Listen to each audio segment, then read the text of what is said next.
Hi, my name is Tiffany Cameron, Reggae Girls top striker, and you are watching Ryan LFC YouTube channel. Don't forget to like, share, and subscribe.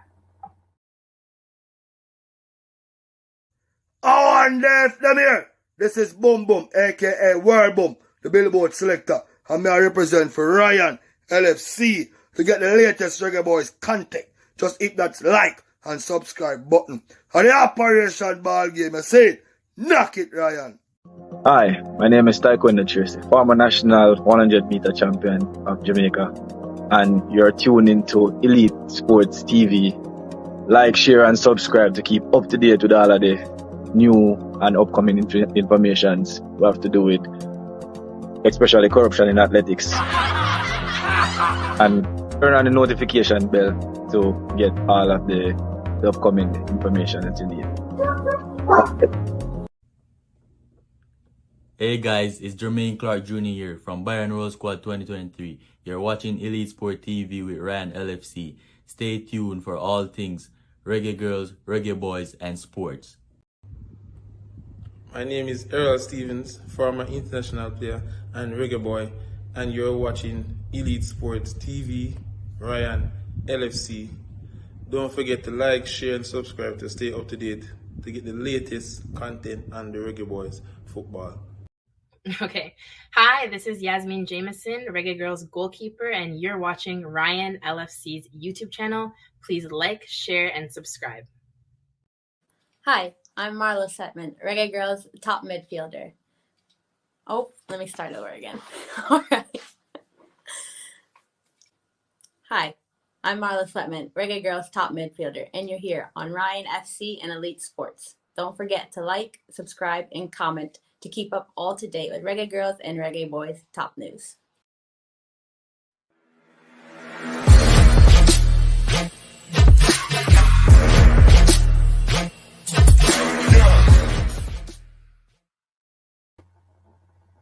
Hi, my name is Tiffany Cameron, Reggae Girls top striker, and you are watching Ryan LFC YouTube channel.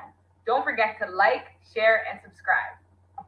What's up, guys? Welcome back to the channel, guys. Your boy Ryan LFC back again, guys. Another top shelf video for you guys today. As you guys can see in the title and the thumbnail, Craig Butler and Mona create history, the first ever Manning Cup final. Last year, Craig Butler semi-final lose to Jamaica College. This year, he go one better and beat Never Bertis Bell. But people, Mona Chu defeat St.GC by 2-1. Now, the second semi-final game between Hydel and KC, a cracker, 2-2. 2-2. But at this current moment, people, it will be penalty. All right? So, people, we are watching the penalty shootout right here, live. So, before we get into anything about the Mona game, we're watching the penalty shootout with KC and Hydel. 2-2, full time, penalty shootout. Let's see who's going to come out on top. First kick for KC, the captain of KC. He step up, he score! 1-0. Beautiful football, people. Two beautiful team play, two beautiful football people. 2-2 entertainment, and I hope the penalty can be entertainment. I don't like penalty, people.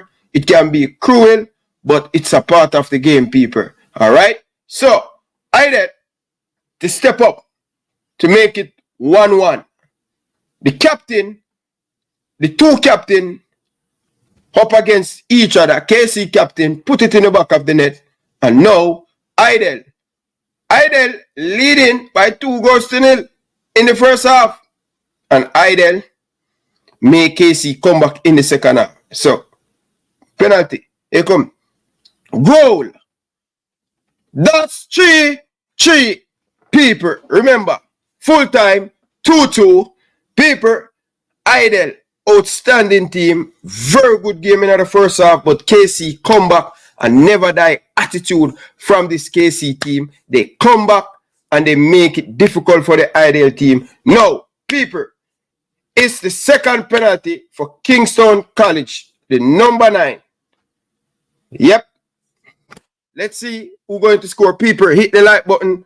Hit the like button, people. Remember, we are here for a good look a while, and we are here. We're going to speak to the man himself, Mr. Craig Butler, about him first ever Manning Cup final. But Casey, can he convert?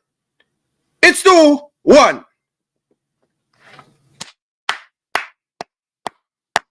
2-1. 2-1. 2-1, people. 2-1.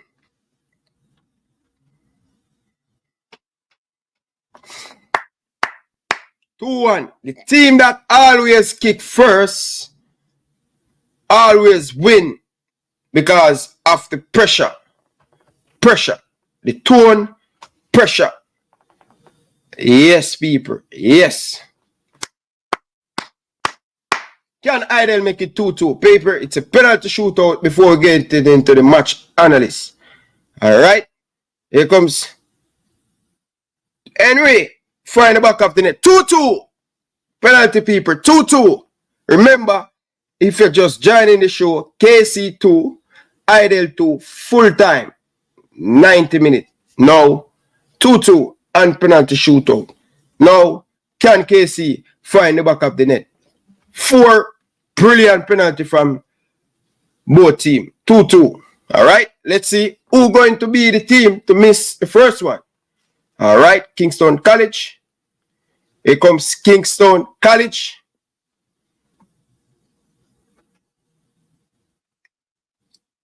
Can he follow the sequence of the 2 KC man? Here comes KC. Save! The former KC goalkeeper. The former KC goalkeeper. The former KC goalkeeper. Save!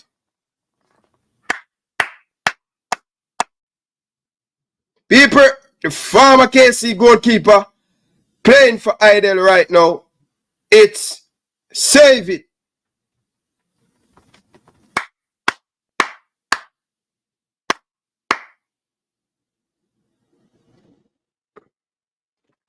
Remember, people, Hydel need to take the advantage.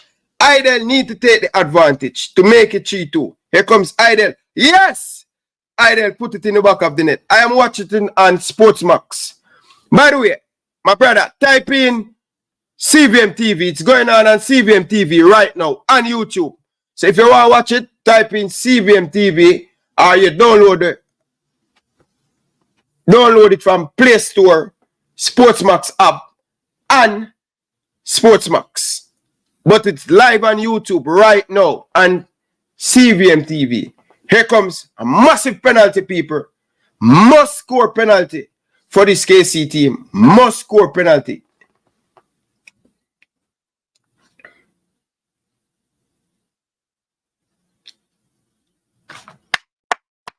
Brilliant penalty.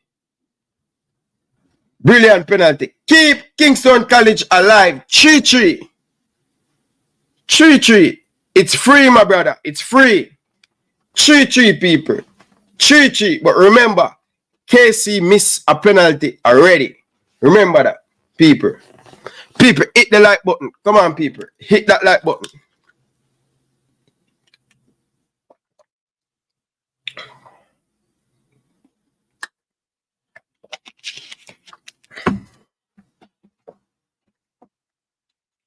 Here comes Hydel.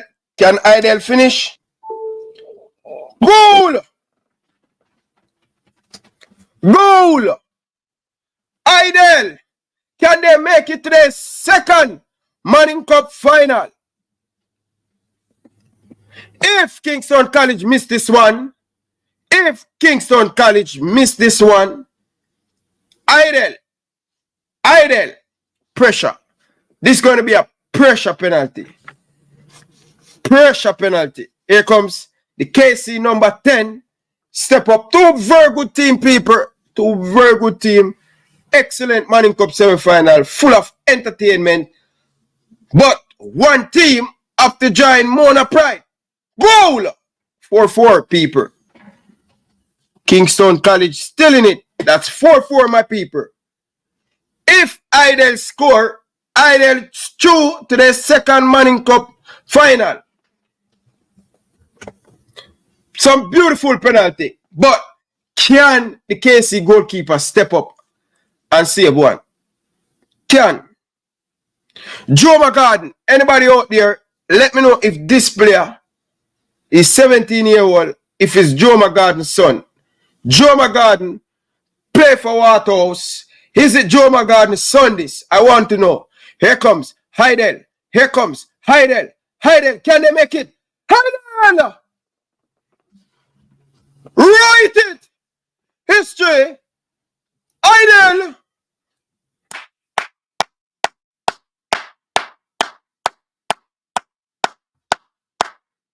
Hydel! 5 penalty. Hydel! My goodness, people. Hydel! Remember, people, this is the first time since 2001 Mona Pride versus Hydel in the Manning Cup final. People, both school never won the Manning Cup. Unbelievable. Unbelievable, baby. Unbelievable.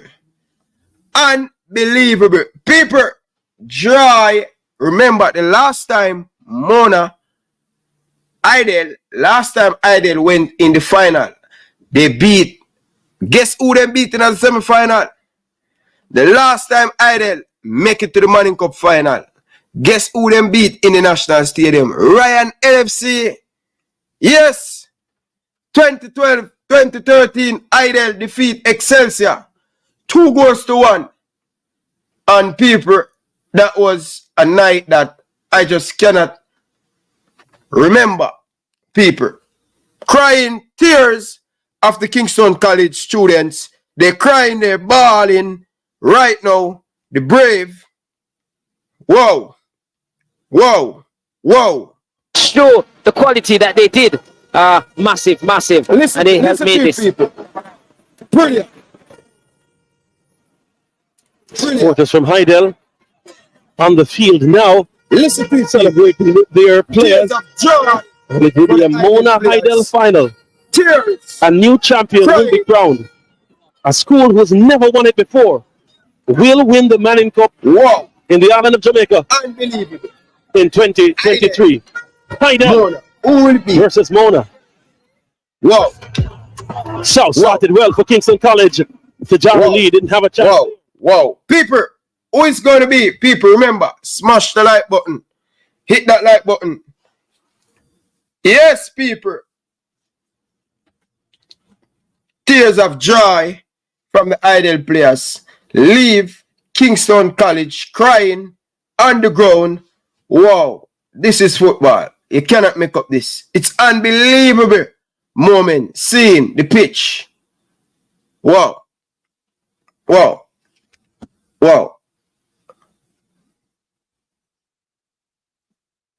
Listen to this. The MVP. Yeah, man of the match award being presented by Kadeen Webley, the junior brand manager at Digicel. Thank you so much, Kadeen. Let's have a chat with the man of the match. Talk to me about that second goal to go 2-0 up. What was going through your mind and how did you score it like that from that angle?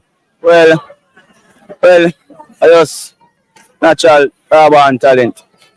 Not training, practice. Coach say, we got this way, man.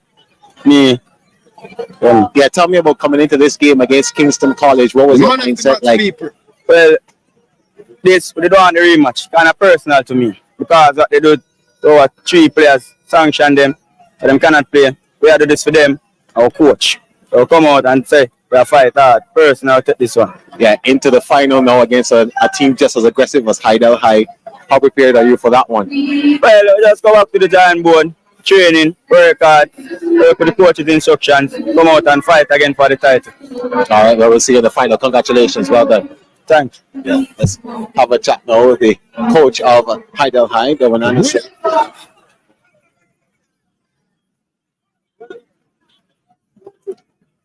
Yeah, we'll have a chat with him very shortly, and first is talk to Vassar Reynolds, coach from Kingston College.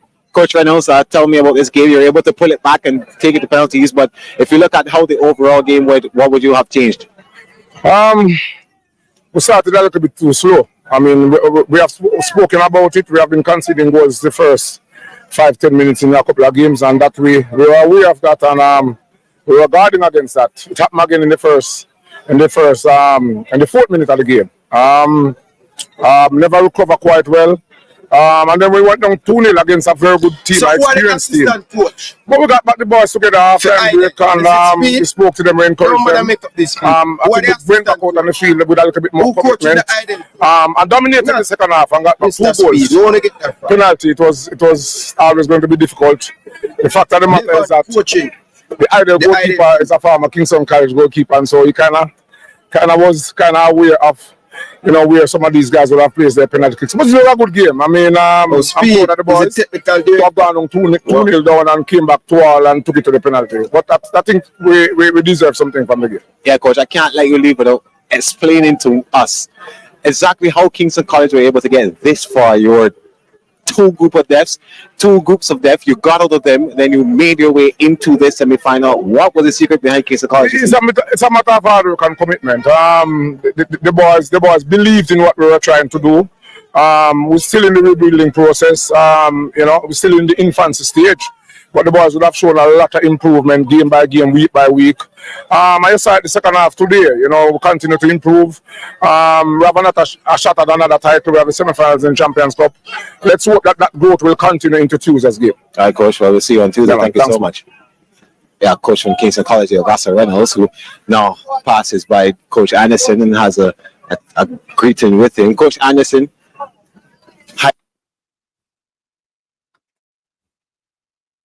Hydel High into the Manning Cup final. How do you feel about that? Words cannot express my feelings, Well, as one door for years, it's not open yet, but it's cracked.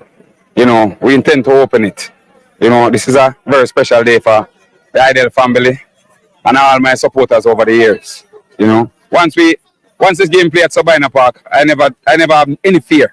Once it come down to penalty, the only thing come back to me is 2014 against CC, the knockout game, and once it's that goal again, far gone conclusion. Yeah, Coach, talk to me about your boys, though. This team looks really put together. Looks like they're mature enough in the way that they play. Just how good are these boys on this team?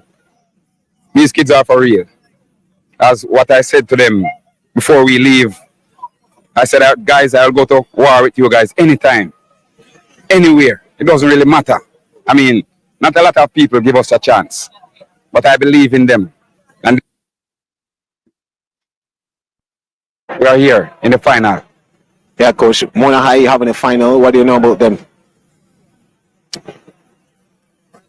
We know that Mona is a very good team. Hydel will come out here and do what Hydel has been doing for all season. Work hard. Grind it out, All right, Coach. So we can't wait to see that final. Thank you so much and congratulations. Okay, respect. Coach, hold back from where me that saying to people. I want to go on. Hit the like button, people. Hit up the like button, people. Hit that like button, people. Stop what you're doing. Mona High versus Hydel. Both team. Second final for Hydel. And the second, people, that is the second final for Hydel. Can they win this one? Can Hydel win this one? Will Craig Butler break the curse? Will Craig Butler take home the Manning Cup and silence the people and the critics? People, nah go lie to you. Really like this Hydel team. People, remember what me tell you, What me tell you say? Go back, go watch my Manning Cup prediction them. I predict stats to win the Manning Cup. And I say, all right, if Mona beats stats, I am going to go with Mona to win the Manning Cup. And not only that, I predict Hydel to be in the final. I predict Hydel Mona final. College man, you need to go back and go clip up that. I predict Hydel and Mona to end the Manning Cup final. when me predict stats to knock out Mona, I'm going to say if Mona knock out stats, I think Mona going to go on and win the Manning Cup. People, really happy for Craig Butler. Congratulations to the Hydel team. I want the people them to call in. Yes, call into the program. Let's call into the program. Let's give me an opinion on the Manning Cup final. People, the Manning Cup final going to be juicy. Juicy. Manning Cup final, people. Me nah lie. And people, the Dakasta Cup semi-final tomorrow. People, me nah lie, you know. People, me nah lie, people. Me really like what me see how I go. But we open up the phone line and make the people them get them opportunity to call in. Carla, welcome to the show. Yeah, man. Hydel. No more big up Hydel. I first me I watch them. Them have some ball away. Where they look like they could have played in the Premier League. They have some ball out playing in the Premier League. You can see look like some Cavaliers ball of them. Yeah, they have a couple Cavaliers ball on them team. Yeah, man. The number 10, the captain, and the 14 can play. Yeah. So,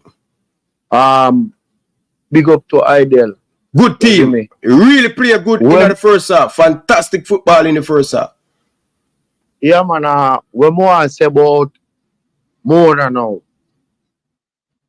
We just happy for the youth them a Mona. You see number 8 for Mona. Yeah. Baller. Good baller. You then call him Kante. Baller. Yeah, he can play anywhere on the field. But we rather have to see him in the midfield. But him, big baller. Without him on the Mona team, Mona in a whole heap of trouble because guess what? Him dictate the game. Him control the game. Everything go through him. And the number 9 for them, I want good player. He played last year forward. Yeah. This year he played last man. That I think in him Robinho. Good local player too. And the number 10. Yeah. Number now I say number 10 on a baller, but he hide out a game. In last night game too much. As a baller, as a midfielder, and if you can take control of the game. But as me say, I prefer the youth them a Mona. You see me, and I first me I watch the Hydel team. So big up the Hydel team, they have some good young baller. Hopefully we can see enough of them in the Premier League or if a man that got college. They just pursue that, you see me? Yeah. And keeper for Hydel, I keep KC last year, so him kinda didn't know most of the youth them. Yeah. You know, we go kick the penalty, so you know. But the Hydel team so far, they look frightening. If they put the ball on the ground the right day, them frightening. You understand? Because that's some big man ball game them play. Yeah. Especially in the first half, but they look a little bit draining in the second half. Yeah, because they take them light. You understand? Yeah. So that's why everything come up, and in the first half they could have go up some more. You understand? Yeah. If then they take the chance. But as we say, we go have a new champion this year. Now Manning Cup will never win it. So let's see what happens. May the best team win. But as we say, we only have to see the Mona youths then. So how far them are come from. Okay. Because just that. Okay. And big up Hydel. So tomorrow again, we have some semi-final tomorrow, same in the Dakasta Cup. Good match. So maybe see what go happen tomorrow, you see me? Okay. All right.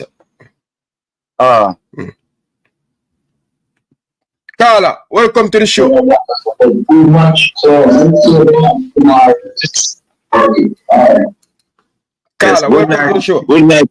Good night, man. Good night.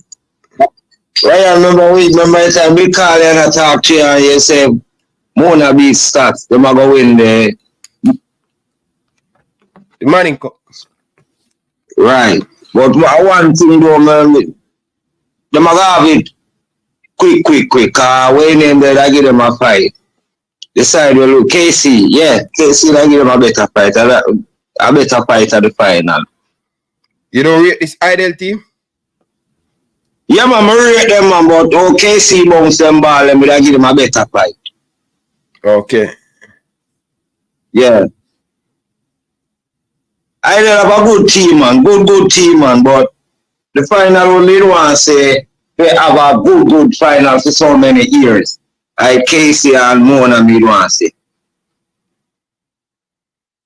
Because them a play good, but if Mona no come out on an A game with that team, and them will lose. But me happy with the team, because here what happen.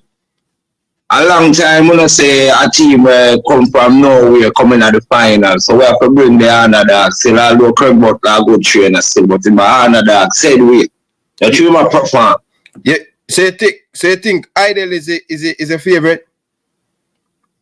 Yeah, because them are better, them are more depending on them sides still, you know. You think so? Yeah, man, them are more dependent on them side, man. But more now the underdog. Not true. Craig Butler trained it. Them are the underdog. Okay. So Mona. Yeah, and the team man something. Yeah.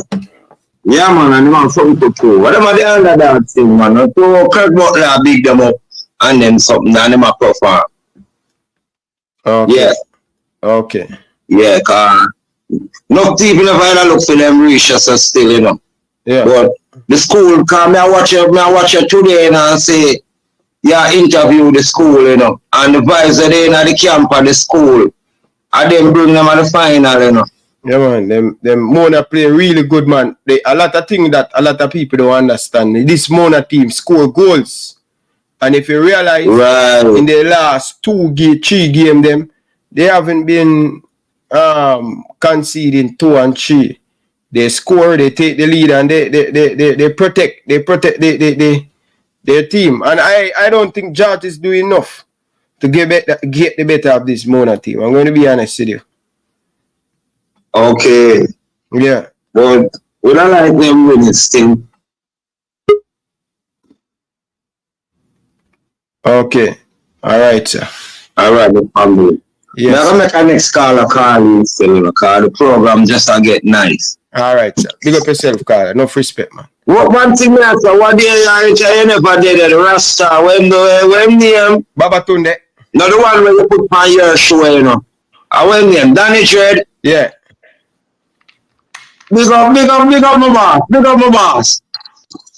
It's a rate Danny Jet. Danny Jet for someone like China as a veteran to the football, you know.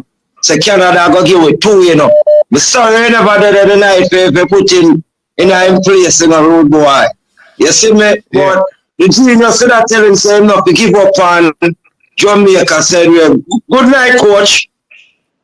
Good evening, good night. Yeah, man. Yeah, the genius there, man. I love him come up on the program, man. Hey, you know, say no football. Your panel no football in a Ryan. Well, we are going to start with the football. Thank you, appreciate that. Yeah, man, I know it, man. I'm glad we have you on the program. I feel good to see him tonight on the program, so. But now I want it up. Bless up my boss. Morning time. Big up yourself. All right. Big up yourself. Let's set up my father. All right, big up, man. Coach DaCosta, good evening, man. Welcome to the show. Thank you, Ryan. How are you? I'm doing good, my brother. All things. Everything's good. I see a prediction of Hydel in the final coming through. Yes, but listen to this. No. So Hydel versus KC, Mona versus Georges, Manning Cup, semi-final, people. I'm going to call it right here. This is what we get paid for, people. I am going to predict Manning Cup final. And this Hydel team is no joke. This Hydel team is a very stubborn team. They're full of energy. They're full of maturity. I think Hydel, I don't see none of the team from North Street winning this Manning Cup. I'm going to see KC win the Manning Cup. It's going to be between Hydel and Mona. That's my pick, people. That is my pick. You guys. I remember you have upcoming quarterfinal game in the opener. So Hydel versus Carla. Welcome to the show. Greetings, brethren. Greetings. Yeah, man. Yeah, man. So, you see that final, Ryan? Yeah.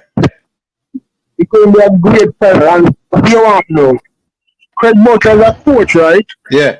The show say, you know where I'm at. But here the problem we have with Craig Butler now. Craig Butler don't come like him not respect Manning Cup. Like Manning Cup is a stepping stone to international football. In other words, they have to throw a team to prepare themselves to go Europe.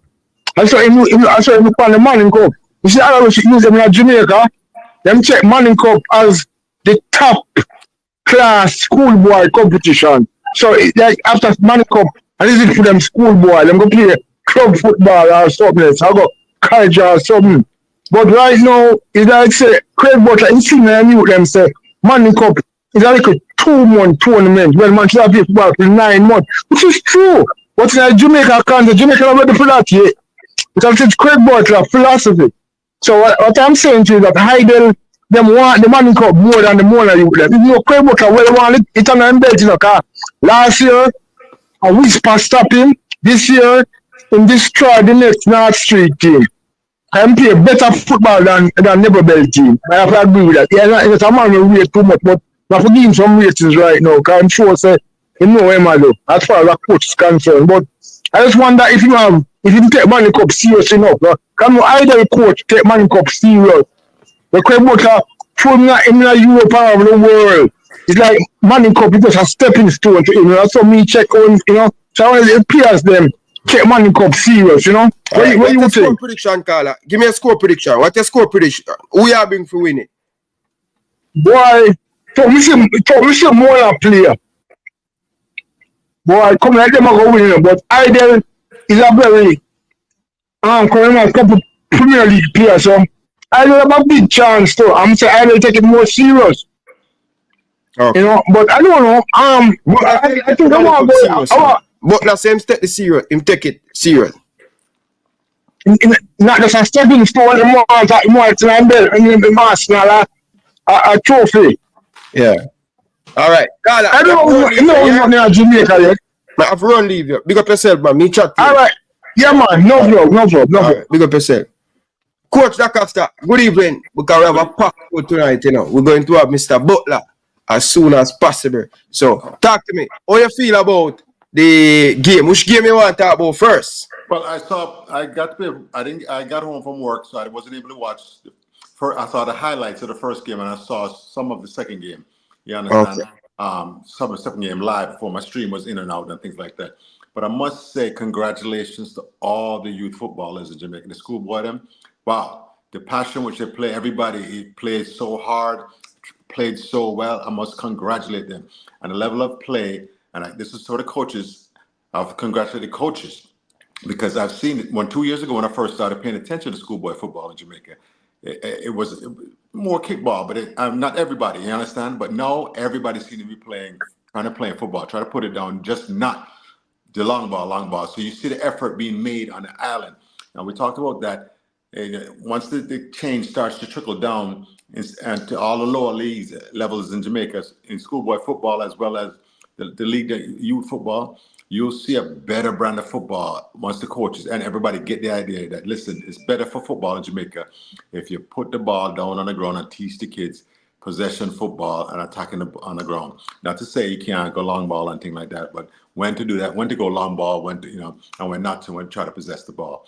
So congratulations, schoolboy, to all to the teams. First of all, Mona, Craig Butler, congratulations. And then, of course, Hydel High School, once again, congratulations on making the Manning Cup finals. A big deal, a very big deal. Yeah.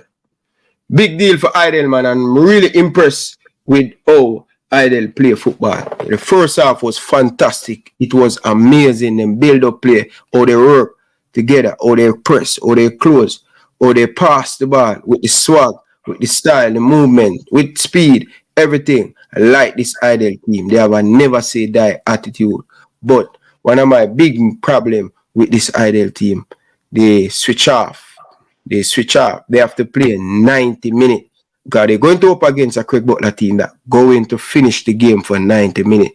They will not stop run and they have goal that allow them to play, they will destroy you. And this Hydel team, as I said, people, a team that I really like, right? I really like this Hydel team. They put the ball, they possess the ball, and they're doing well. All season, they're up against it. All season, they come up big. They play some of the biggest team, and they knock them out. They beat KC on penalty.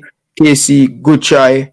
Good fight back to the KC team. And one of the things that messed up KC today, conceding that early goal.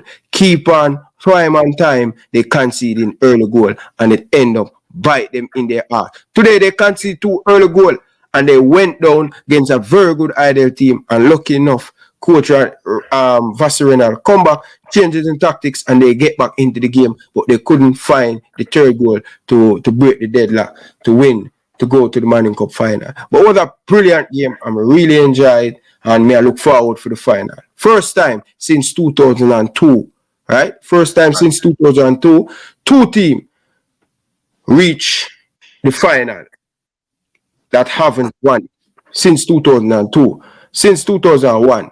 And secondly, the last time Hydel played in the Manning Cup semi-final, in the Manning Cup final, they beat Excelsior. That's my team.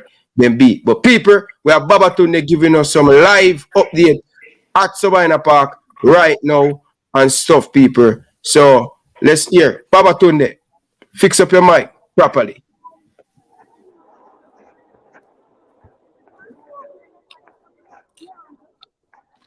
Yes, Babatunde, talk to me.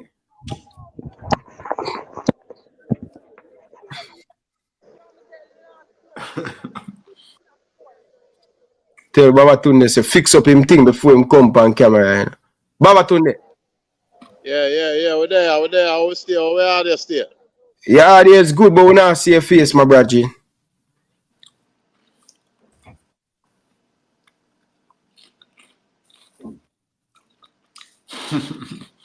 Anyway, all right. Let's move Babatunde until him ready for us, people. I'm not ready yet, people. All right, people. But listen to the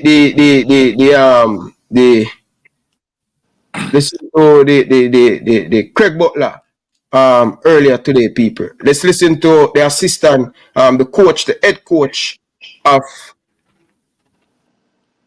Bertie Bell and the man of the match. Listen before we get back into it. These boys will be remembered for entering the final frontier. What a moment! They are not auditions anymore. They are planting their legacy. These boys, led by Craig Butler and company, will be remembered for what they have done today. For the first time in their history, they will enter the Manning Cup final, and they will be here to celebrate. We talk about Galata kids, certainly risen over the years, and this Craig Butler era has been culminated in an appearance in the final. And I think we look at the play of the team, and for me, Thomas has been the main protagonist for them. As he get past and he started this game, fight was always in it, always a source of outlet.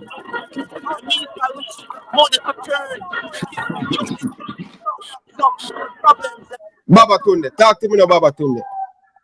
All right, greetings and good afternoon. Welcome to Semifinal Park, Kingston, Jamaica. We can tell you that after 2 classic football matches this afternoon, it is Mona High into the final of the Manning Cup for 2023.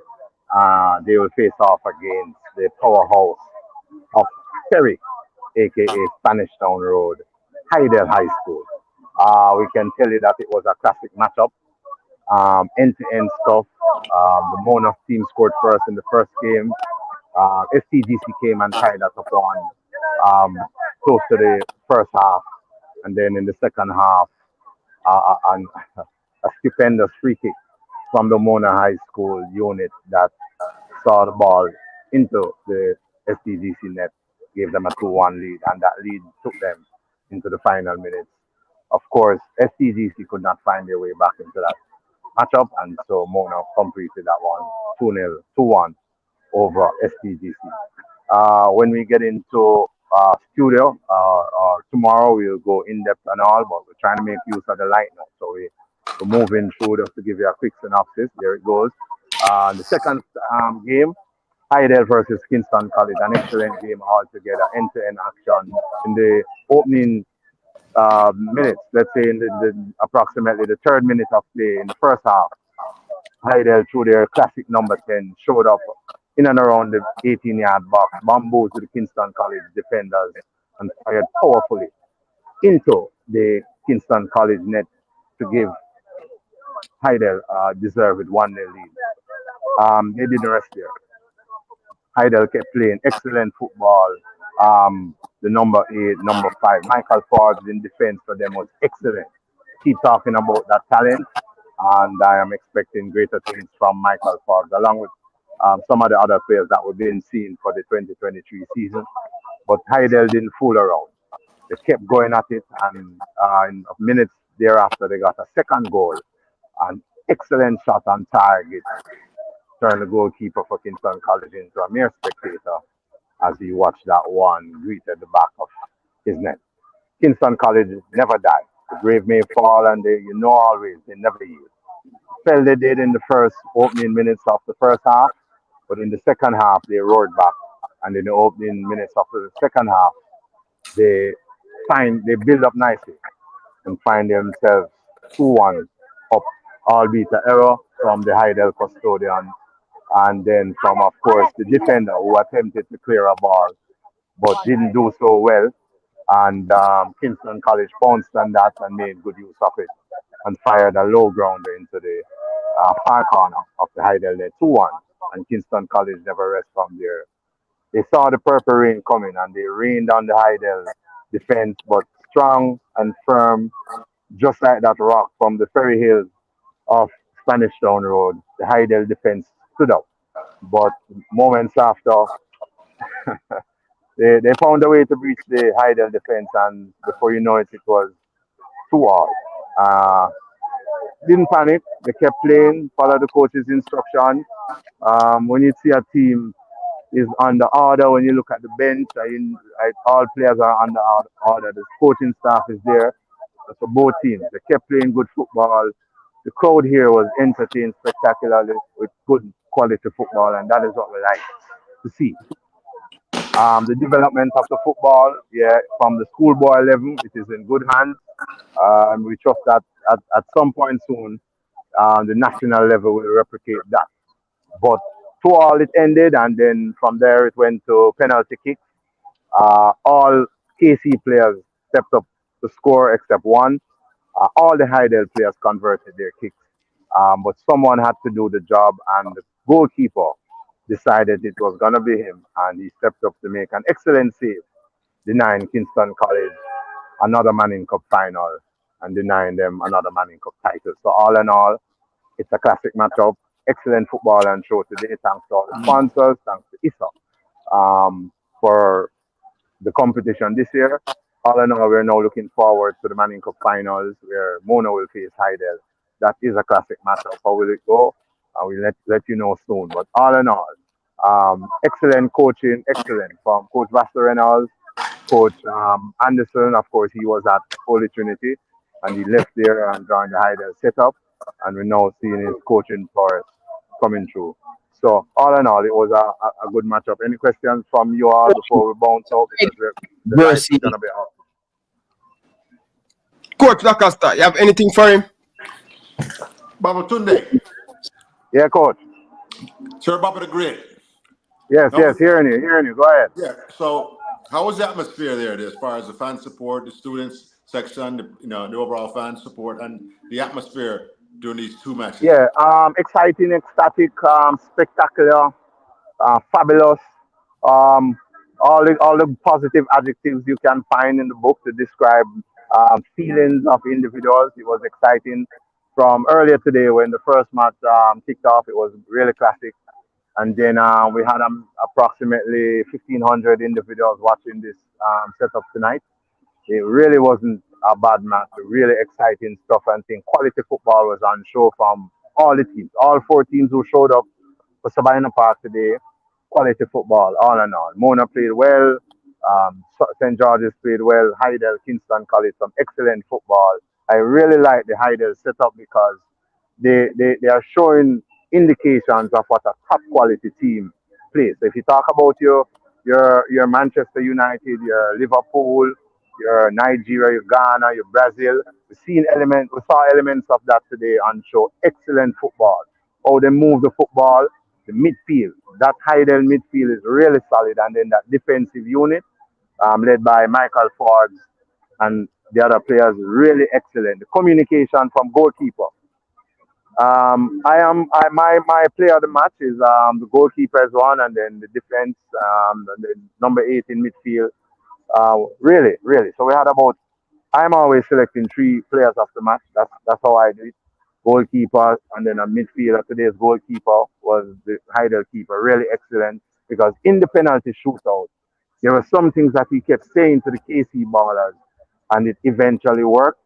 Um, and I've always said to players, when you walk from that penalty spot, walk from the center circle to that penalty spot, your head must not be down in that pitch. It's not time to farm. You know we all love farming, but it's not time to farm. You have to get up, keep your head up and your chest forward. Always, as Marcus Mosiah Garvey tells us. Self-confidence, aka confidence, is always important, and they got that today. So the players came out and played. The supporters came out and supported. And of course, the television came out to bring the match to those who could make it. So, Babatunde, let me ask you something about. I'll have Ryan ask you who your prediction for the final is going to be. I leave that to Ryan later on in the show here. Up with the volume, coach. I said, what is the pitch? The pitch looked really nice. Was the pitch out there green and not? Or there was, what was the condition of the pitch?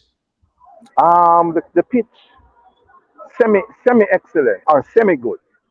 And again, it's Sabina Park, so there's a cricket pitch in the middle. It's gonna be looking like the sea and a calm Sunday morning with the sun rising over the hill. Still, but wavy. So there's patches of the pitch that is smooth, patches that bumpy, and you have to get accustomed to it. Not the best for football, but from where football came from when I was picking it to where it is at now, there are significant improvements. But in time, we'll get better and we'll have smooth and complete surface to facilitate top quality football. But all in all, it can do well with improvements and so on. And that's the next direction that I'm looking at our football will go in terms of the pitches to facilitate top class football. Over to you. But Sir B to G, your alliteration in your description, you could work for the J. Peterman catalog. I know you don't know what that is, but a lot of people will know what that is. So once again, Ryan, are you ready for his prediction? Yeah, Babatunde. Yes. I haven't heard you say congratulations to the Mona team and the Mona player. What is going on? Yeah, man. They came out today, and well done to Mona because I didn't have them going beyond the stage, and they played. They showed up and played. They didn't come here and beg the points. They played for that. So again, I keep saying for a while now that Dante, that Denzel McKenzie baller, excellent. Gordon, Akeem. Today, Akeem left a mistake somewhere else and came out and played as he ought to and showed the quality. His quality was on show today, and excellent. So, yeah, man, well done to Mona. Like I said, you don't get those out of views as yet, but like I said, we really try to get the principal again because he did make some comments when we play at the stats game last and so on. And to see me in the final now, that he must really be elated. So all in all, Mona played some good football, like we said earlier. They came out and played and so on. So well done to the ballers at Mona High School. I'm sure they are a proud population now. We will see now how they show up to play the final against Hydel, who is mighty and just rearing to go. As we say, thanks to Issa. We know that better can be done, so we are trusting that for the seasons coming up, they look to do a little better in terms of giving the ballers a little more rest period so they can recover. Coach Vassar pointed out 4 matches in 12 days is not an easy feat. It's not an easy feat. So all in all, the area of Mona High School and its environs is buzzing with excitement now. Just excellent football. We really like what we saw today. But again, St.GC, as Coach Bell pointed out, didn't make use of their opportunities. So if you don't score, you don't win matches. And football is about scoring and then defending. So all in all, another exciting show today. And we are now looking forward to the final of the 2023 Schoolboy Football Manning Cup between Mona and Hydel. Tell me something, Babatunde.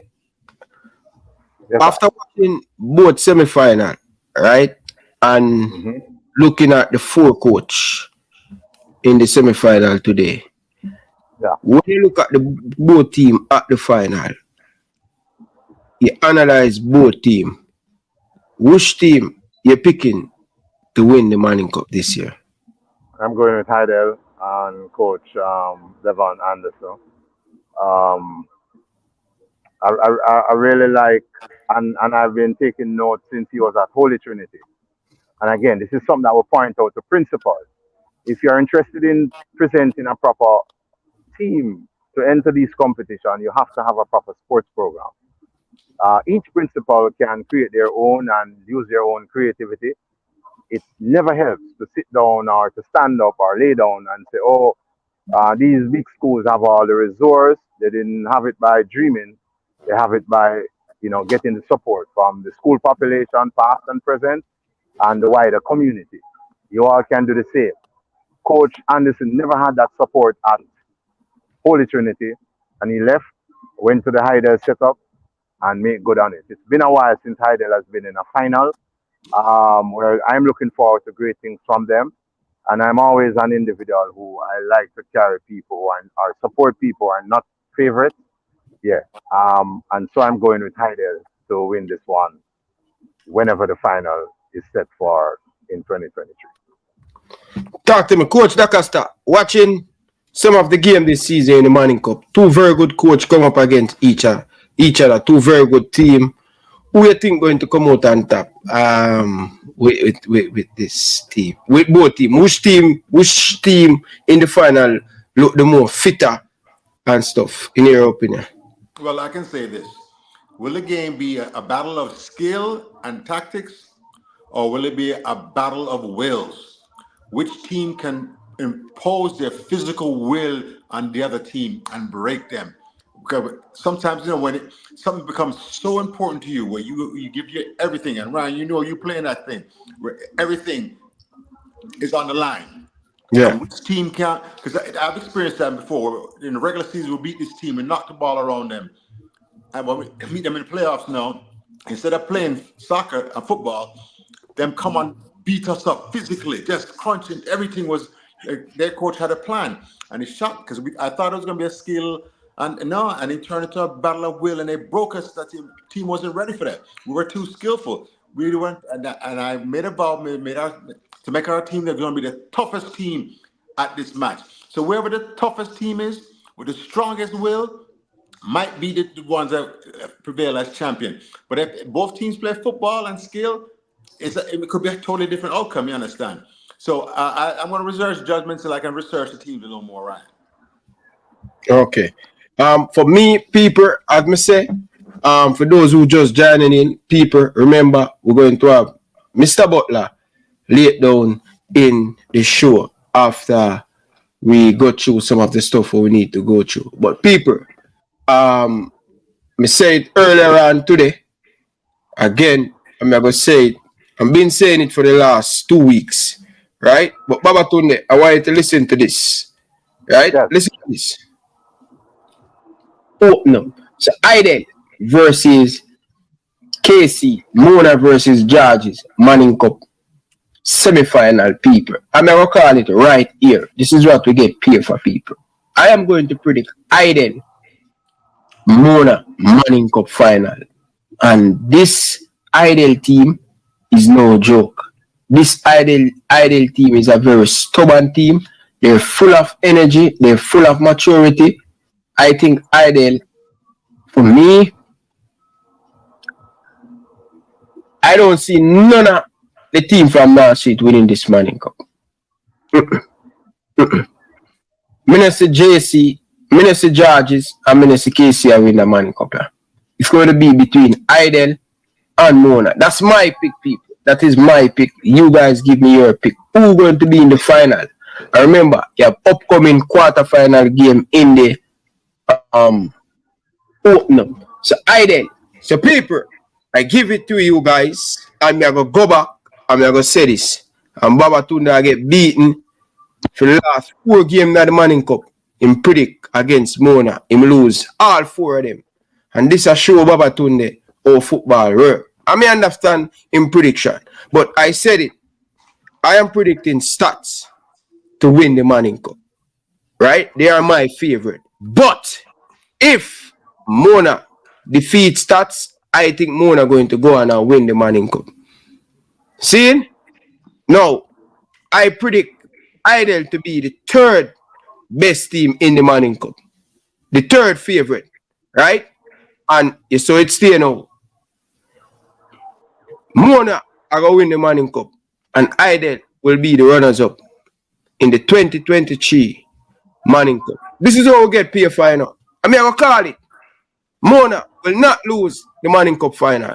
I mean, I will stick with that. Mona for my money. Based on what I say, Mona, the type of ball game that Georges play, Mona didn't allow them to play today. Mona were all over this St.GC team. Them close them down. And this Hydel team going to play right in Mona on in the Manning Cup semi-final. In the Manning Cup final.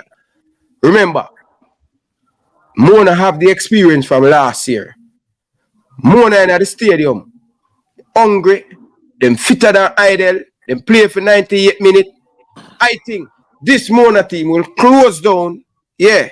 Hydel is very good, skillful player. They have some good player, tactically well coached, but they're not going to be able to break through this Mona team.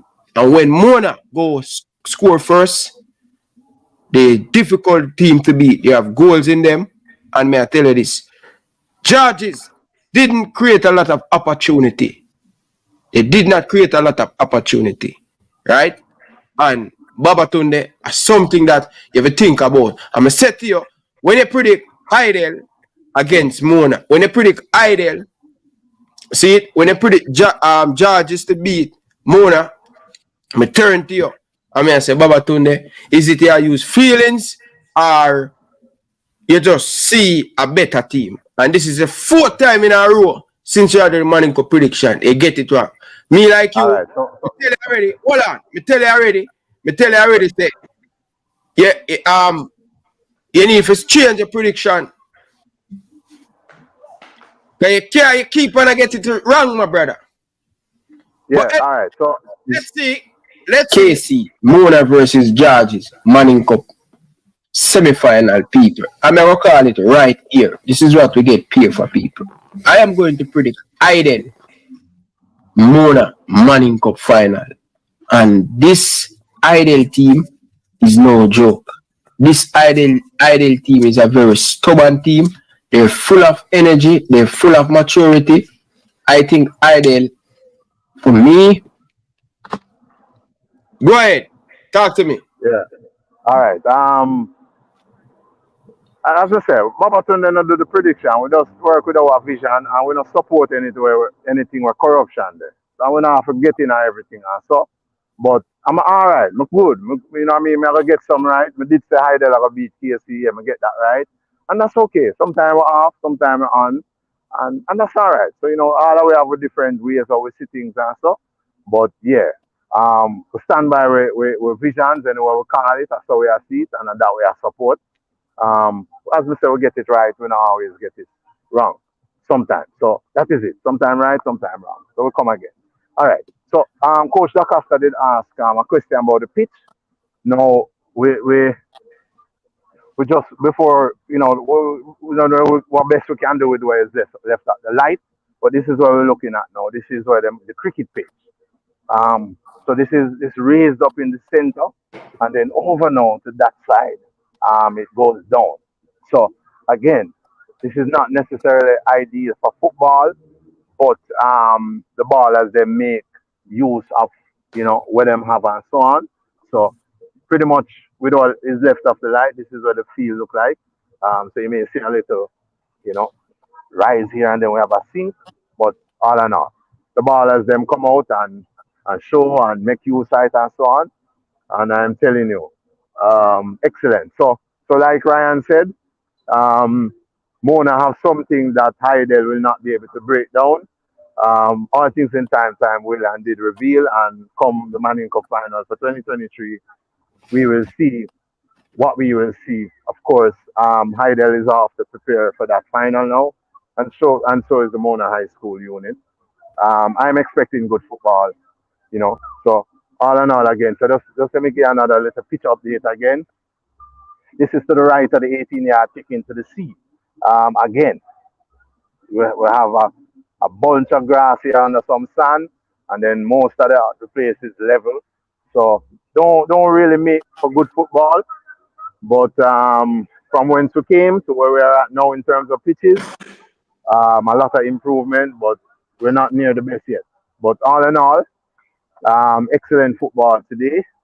And again, this is what sports does, So let's say between each team, we had maybe 100 ballers, support staff, and medic and coach and all of that. And then in the stands, we had approximately 1,400 spectators who showed up to support that level of talent that came on show today. And we're basically saying to government, we really don't need additional prisons. We need proper infrastructure. We can keep the youth them out of the filthy gang and the dirty criminal liberty and all of that. And we have talent right across. If it's football, we have that. Track and field, we have that. Boxing, we have that. Diving, swimming, all of that, we have that. So, eventually our nation will get better, and sports will be one of the vehicles to take us to that betterness. So, excellent football today. Come out, get yourself ready for the Manning Cup final. Of course, Champions League is coming up, and then tomorrow now we have the Costa Cup semi-final. All in all, we're looking for exciting things there. We still have Ben Francis, we still have the Walker Cup, so we're not done yet. More excitement is on the way, so just prepare for that. Over to you. All right. Thank you, Babatunde. Really appreciate you giving the update. But people, Babatunde, we're going to play the interview with Bertis Neverbell. For those who miss it, we're going to play the interview with Bertis Bell, so you guys can get an understanding of what happened.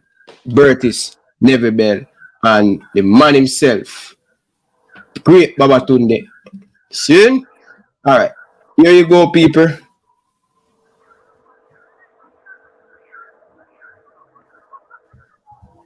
You have it. And so, Coach Neverbell, after a tough semi-final, welcome again to Elite Sports TV.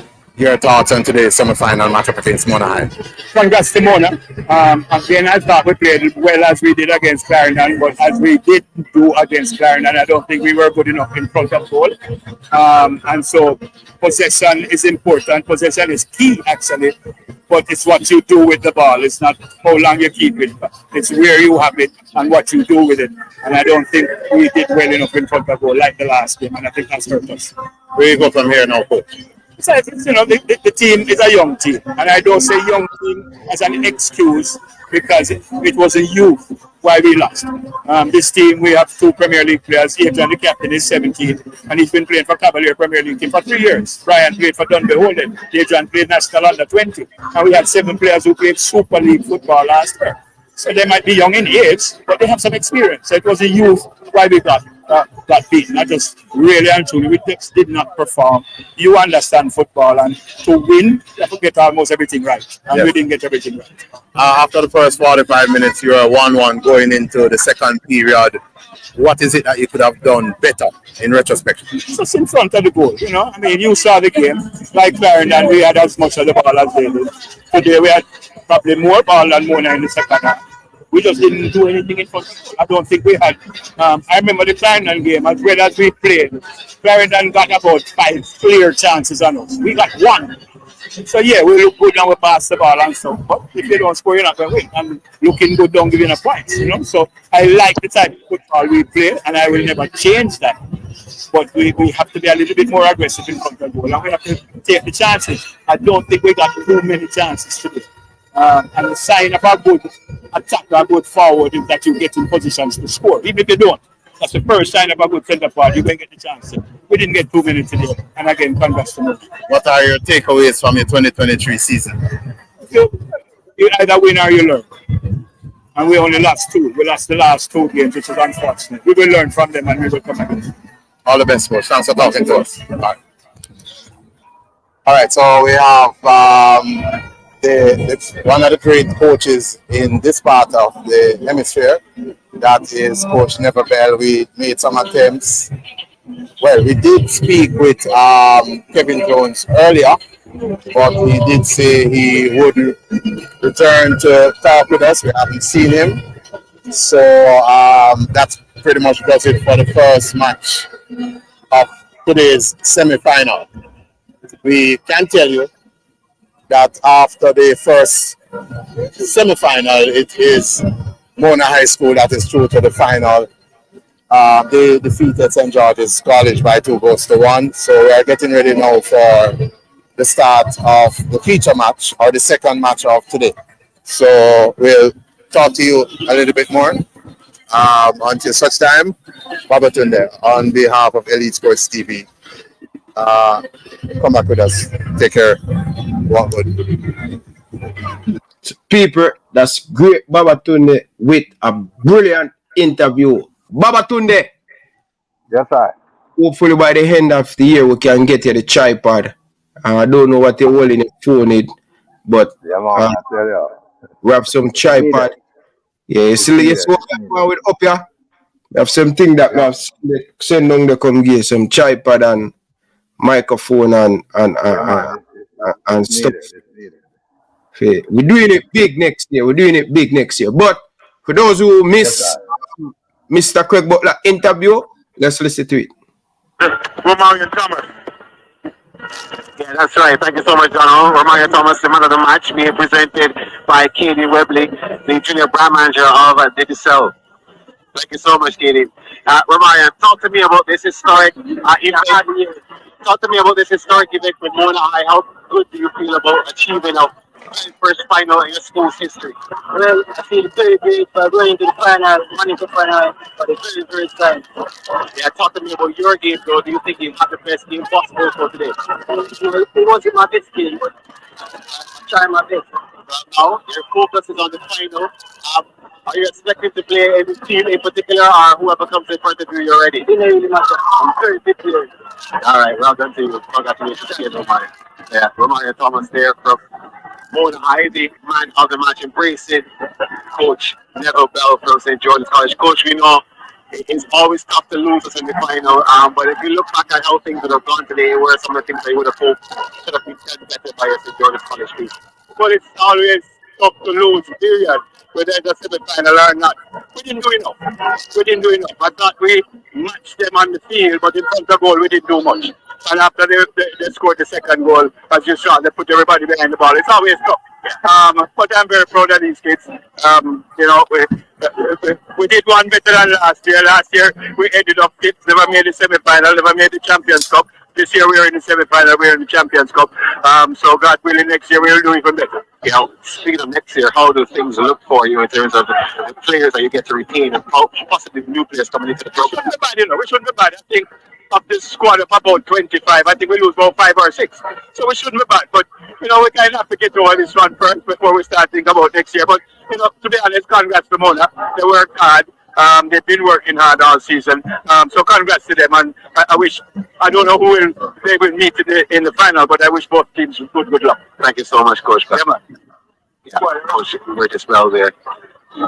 At St. George's College, embracing Coach Butler, the technical director of Mona High. Coach Butler joined by Coach Peralta. Tell me about this game. How are you feeling? Creating history once again for this Mona Heights school. Alright, just totally elated. Feeling it for the boys mostly. I mean, they put in a lot of hard work, and to get here is excellent for them. You know, really happy for them. Really happy for them. Yeah. Going up 2-1 and then you park the bus again. Similar tactics to what you did against Ivy Technical High School. Is that something that is going to become a staple now in Mona High's playing style? But it should be a staple for any intelligent team.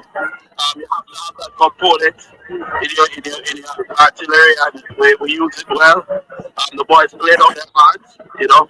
They played with everything, and the staff, the team, coaching, and my mom here, you know. My mom raised me on her own, and to see her standing here and touching 8 years old and still cheering me on and cheering on my teammates and my players, it really feels good, you know. A lot of people don't have that, and don't have the type of mother I have. Everything that you taught, that fighting spirit, I will pass on to the kids that coming from us there, and I have been friends from our little boys, you know, to come up and see that we're here on this pitch and be able to do it. Just really proud. Yeah, nothing left to say after that other than congratulations. We'll see you in the final. Thank you very much. Yeah. So people, that's Mr. Butler. Before we let Babatunde leave, before the security them arrest him at the stadium. Babatunde, final thought. Listen to Mr. Butler press conference speaking ahead of the game. But give your final thought before me let you go, cause me needed to leave the people them stadium before this CEO of the stadium come and arrest you, put you in the back of the jeep, handcuff. No, you can't arrest Babatunde. But all right, so again, both teams showed up, had to play to get to the final. Semifinals are now over. That is now part of the sports story. Now the final awaits us. Still, even though I chose Hydel to win, they have to show up and do the right things in order to get the right results. The game is not fixed. Well, as we know it here in Jamaica, you have to show up and play. Just like how Hydel started this game today from referee Nation and his abled, first and second and third assistant and fourth official. From that minute said go, Hydel was ready. They played much better than how I saw they play against KC at Jamaica College. And so from the get-go, and that goal in and around the third minute there, excellent goal, really classic. And that set the pace for them, and they didn't ease up. They went on the attack again and got a second goal. After that, I didn't like how they play in spurts. When I'm playing, no matter how much I'm leading, I'm keeping that principle that which I start, because I'm always mindful that if you waste time, time will forward and waste you. They did some of that today, but they managed the game well. They recovered.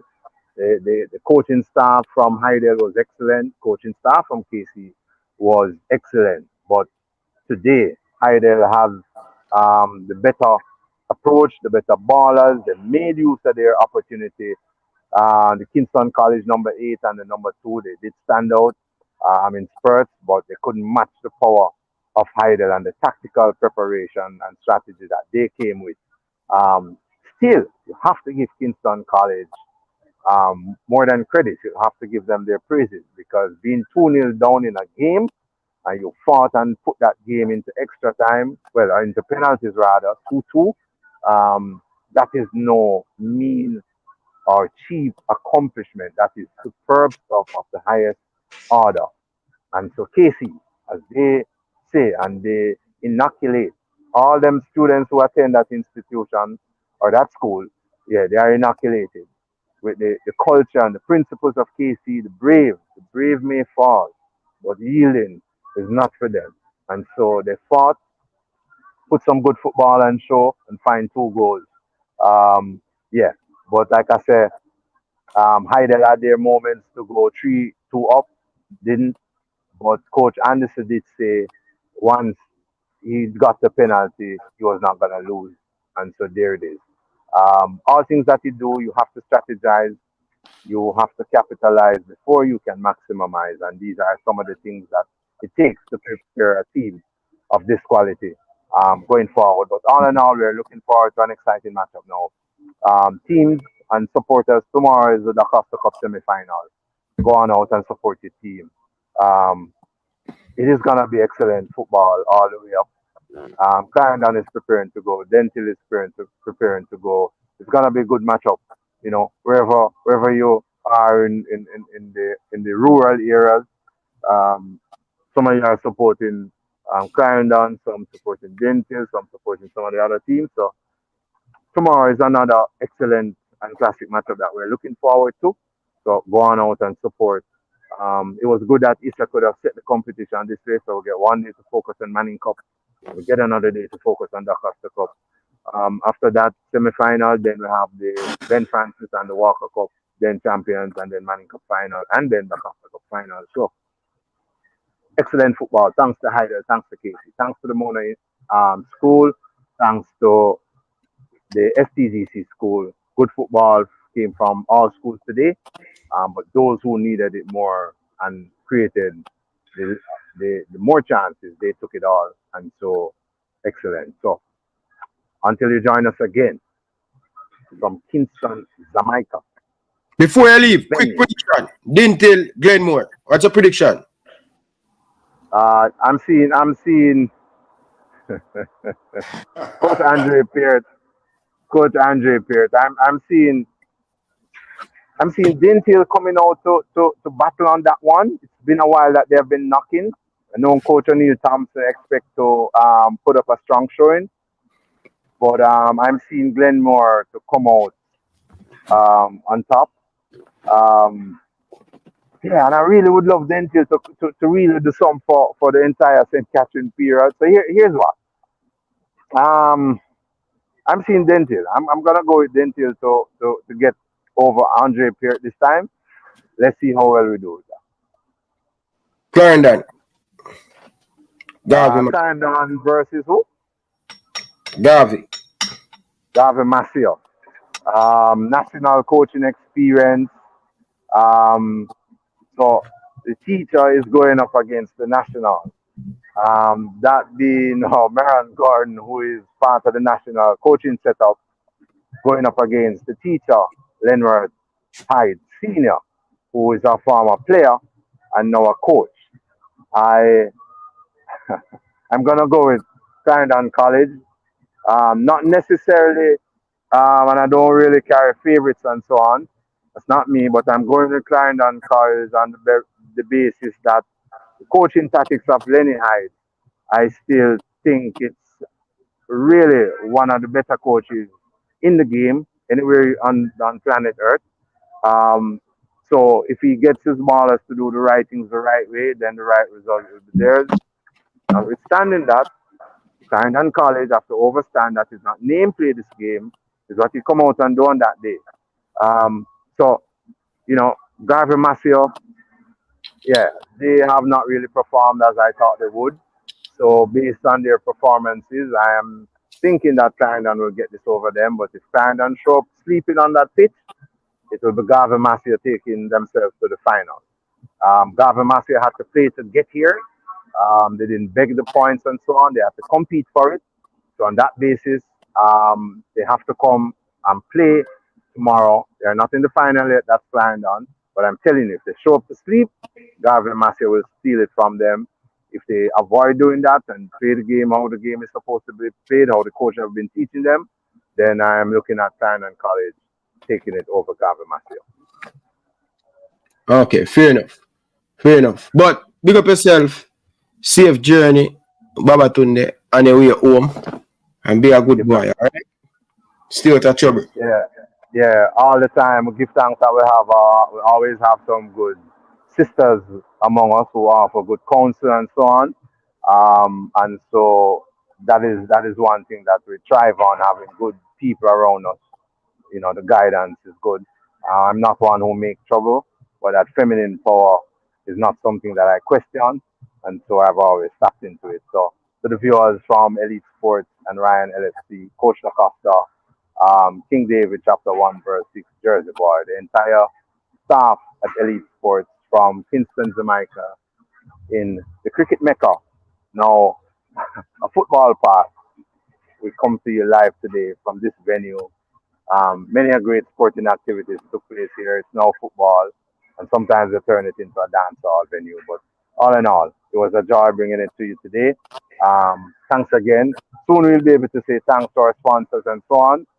They are on their way, and we're speaking that into being. So, Ryan LFC, excellent vision, excellent job creating such a good platform where our people can block up in the evenings to hold a good vibe and so on.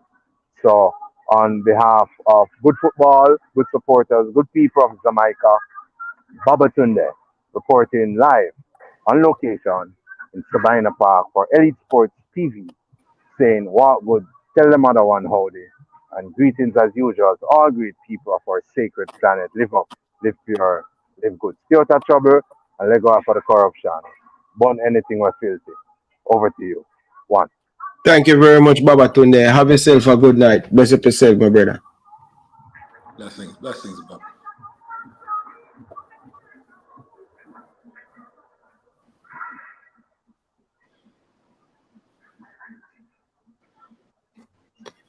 Big up yourself, Babatunde. Respect. Yeah. So, people, that's Babatunde. Give us some update. What is going on at the Sabina Park pitch? Some very good ball game, people. Good football, entertainment football. Really do enjoy it, people. For tell you the truth, especially last Brian, year. when is the finals?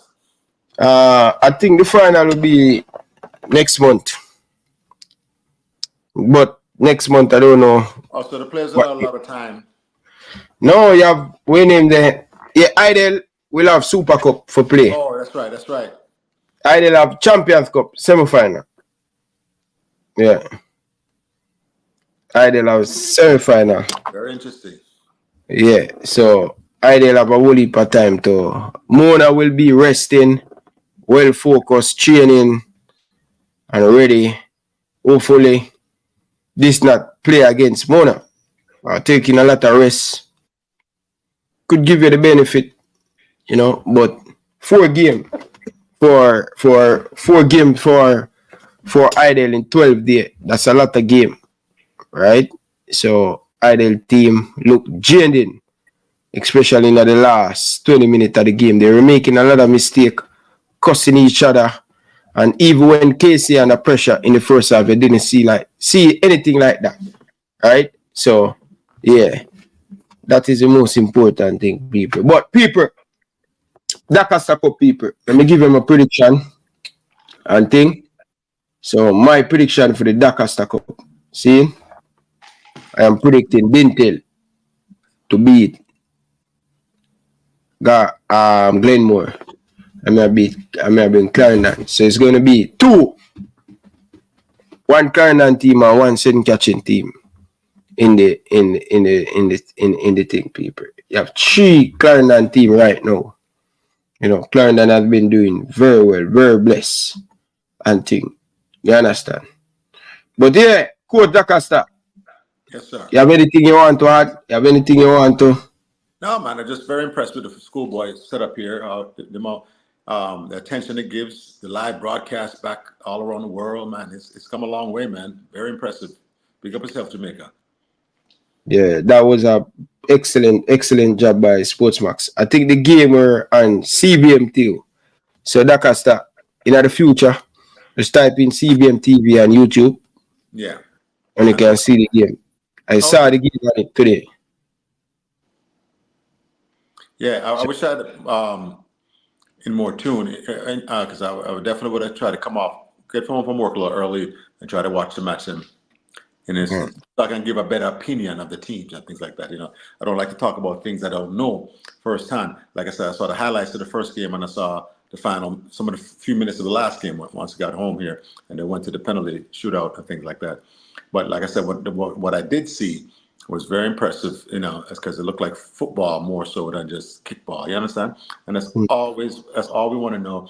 That the word trickles down to these coaches that you have to do your look apart and make sure the boy and the girls are playing football and not kickball.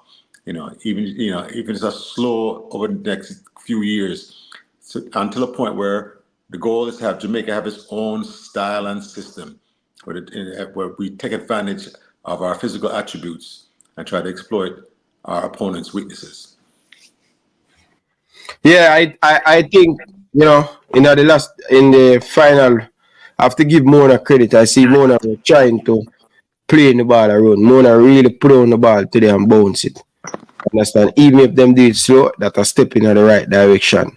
And I see Hydel in the first half, amazing the way they pass the ball and possess the ball. So it's a step in the right direction. You can see watching the Manning Cup coach plan and what they want to do and their philosophy and stuff, and really see today in today's game. I'm impressed by Mona and I'm impressed by Hydel. These are my two teams that I think you're going to get a brilliant final. Yeah, that's what I believe. Yes, sir. Big up to Craig Butler. Nice work. Making the championship as you predicted. So we're going to see. Just a minute. Go ahead, continue. Yeah, he predicted he's going to make the final. So now I want to see how you do it. Can you rally the boys and bring home the championship? Coaching on championship day is different than coaching any other day. Everybody's supposed to know that already. This is where the coaches have to inspire the youth them beyond a normal pregame speech or whatever. Make them understand the importance that they can be a part of history for this match. You understand that? They have to seize the moment and make sure they play their best and leave everything on that pitch, because it's a championship game. No tomorrow's and you have to understand, this is your life, young men. You don't get many chances to win a championship. Look how far to come. Look how many teams you have to beat to get to this point. Can you now finish the job? Are you mentally tough enough? Do you have the team chemistry where you're playing for your teammates and make sure everybody is held accountable and do their job, and everybody doing their job and holding each other accountable, man, supporting each other, picking each other up, you will be successful. You understand that championship matches don't come. Everybody don't get to play in these. Some go whole schoolboy career and not playing a championship match. So it's a blessing. I'm gonna big up on itself, but make sure to leave it all on the field. Most definitely, man. I agree with you, man. Players, final season. Listen, man. Sometime playing that Manning Cup semifinal in the National Stadium 2012. 2013. It was amazing, but you know, sometime I wish I could have go back to play a Manning Cup and get that opportunity. So don't take it for granted. It's a lifetime opportunity. Who have them final here, make use of it and put out your all and put out your best, because you can't go back and do something different. So that is the most important thing. Coach DaCosta, really appreciate you coming. Thank you very much. People, you've been in charge hooking up with Butler, but never get you to hook him up and stuff. But wait, what happened now? The Lakers must be playing or something? No, man. Me have another show after this. Me I talk about the Reggae Girls. Oh, the Reggae Girls. So I don't get. So when I'm gonna get a chance to beat you about your performance up there in Toronto. Yeah, you have the opportunity now to share. No, Ryan. Yes, sir. Oh my God, you were a spectacle, sir. Yeah. Out of control. Yeah, like that's so emotional, you know. Attached to the Reggae Boys team. I want to win, especially when we got 3-2 up. I didn't want to lose that game because scoring 3 goals away from home, you have to win that. That's the mentality that I grew up with, Coach Aliman. You know, scoring 3 away from home, you should not lose that game. And You know, I was really not what. One of the things that a lot of people don't understand about you, that you live. This is your life. And that was a moment for life. You understand that? Mm-hmm. No, as somebody that's older than you and been through the media wars and things, I was trying to control you. When you watch by the broadcast, right? Yeah. You can show all the excitement, all the enthusiasm, but when you drop the big bad word, them, Yeah. and then you're ready for fight off the medical staff or whatever, you can't do them sort of thing, Ryan. Yeah, that true. Emotional get the better of me, you know. And then you understand it. As a member of the working press, you're a credentialed press. You're not supposed to be a cheerleader for either side. You're expected to be impartial. No, man. Hey, Ryan, listen to me. You get put out the stadium. No, the pass I have is to take in picture. No. As a member of the working press, they have to control. They don't want to have to control the working press. So you're not supposed to be cheerleading at all. You understand? Okay, so those are the rules you have to learn once you get in the media space and things like that. Yeah. But bigger, because I already told you, Ryan. I see you rising above this platform to other larger platforms, and I'm trying to tell you that these people won't trust you on those other platforms if you don't show self-control. Yeah. You understand that? And like I said, your enthusiasm was electric. We all felt it coming through the screen. But when you try to drop the big bad word there, man, that you understand that? Oh, yeah. What's that ESPN network up in Canada? TCN? What do they call it? What TSN? ESPN. No, them have TSN also up there, right? Yeah. It's another sports network in Canada. Yeah, ESPN USA. I mean, ESPN is worldwide, but TSN is the one in. Suppose them try to hire you, to be one of their correspondents and things like that. They have to understand that they'll be able to trust you live on their ear, and you're not going to drop big bad word. You understand? Yeah, you're right. You're right. That's why you can go to a larger platform than this, and really, because of your personality. People watch you because they're like, because you're so honest, you're so raw. And the other thing, your interview with Leon Bailey was so amazing. It was so, I did not know until that interview that Leon Bailey cared this much for the national team. Leon Bailey loved Jamaica and loved the national team, and him recruit the other player them. When I say him recruit the other player them, I didn't know the level to which he helped build his team. Because I was wondering why Hydel was just a buddy with him and things like that. He's integral in the construction of his Red Boy team, recruiting the other professional them, and things like that. So yes, if I'm coaching Leon Bailey, I say, Leon, you miss the opportunities because you're pressing. You understand that? Look at the last two goals, right, that he didn't convert. He went to ground, and with his right foot, he pushed it. Remember, instead of, because the cross came back, the square came past his favorite left foot. So all he had was his right foot, and he went to ground to do it. And so once you go to ground, gravity takes over, and no matter what you do, you're coming down, and you're not going to be able to get your best shot on goal.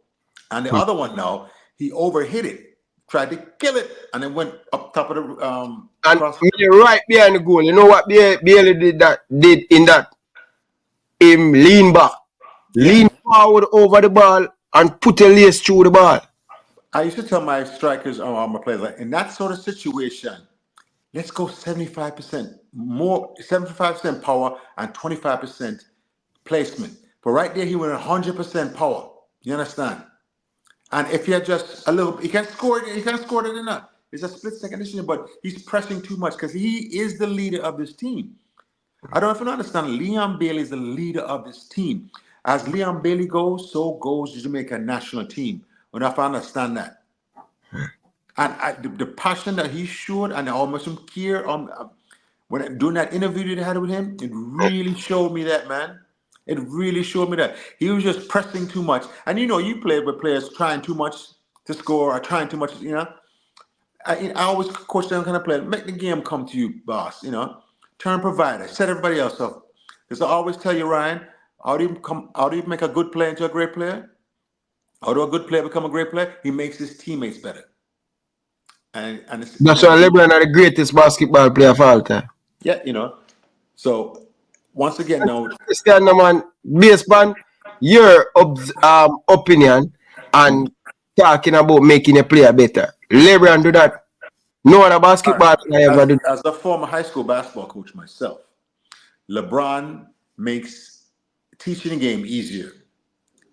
And I mean that by this. LeBron will pass when he's supposed to pass, shoot when he's supposed to shoot, rebound, everything else. You understand? Because LeBron always does the right basketball, makes the right basketball decision and basketball play.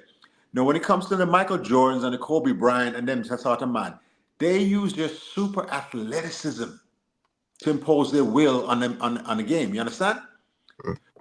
Everybody don't have that super athleticism. Especially when I'm coaching at the high school level, I'm coaching that thing like that. So I said, hey, LeBron, here, see what he did. So for my money, LeBron, it's a moot point. I always avoid the question because one career is not over yet, and one is long finished. You understand that? And the only reason the other one was the greatest of that, but LeBron has really closed the gap. You understand? Now when LeBron's career is over and he's number one in points, number one in rebound, number one in assists, it's a long way to go for those other two, right? Rebound and assist. You understand? He just passed the 39,000 mark last week. 39,000 points for his career. Even though it's not over yet, I agree with you. LeBron is on track to be the greatest basketball player of all times.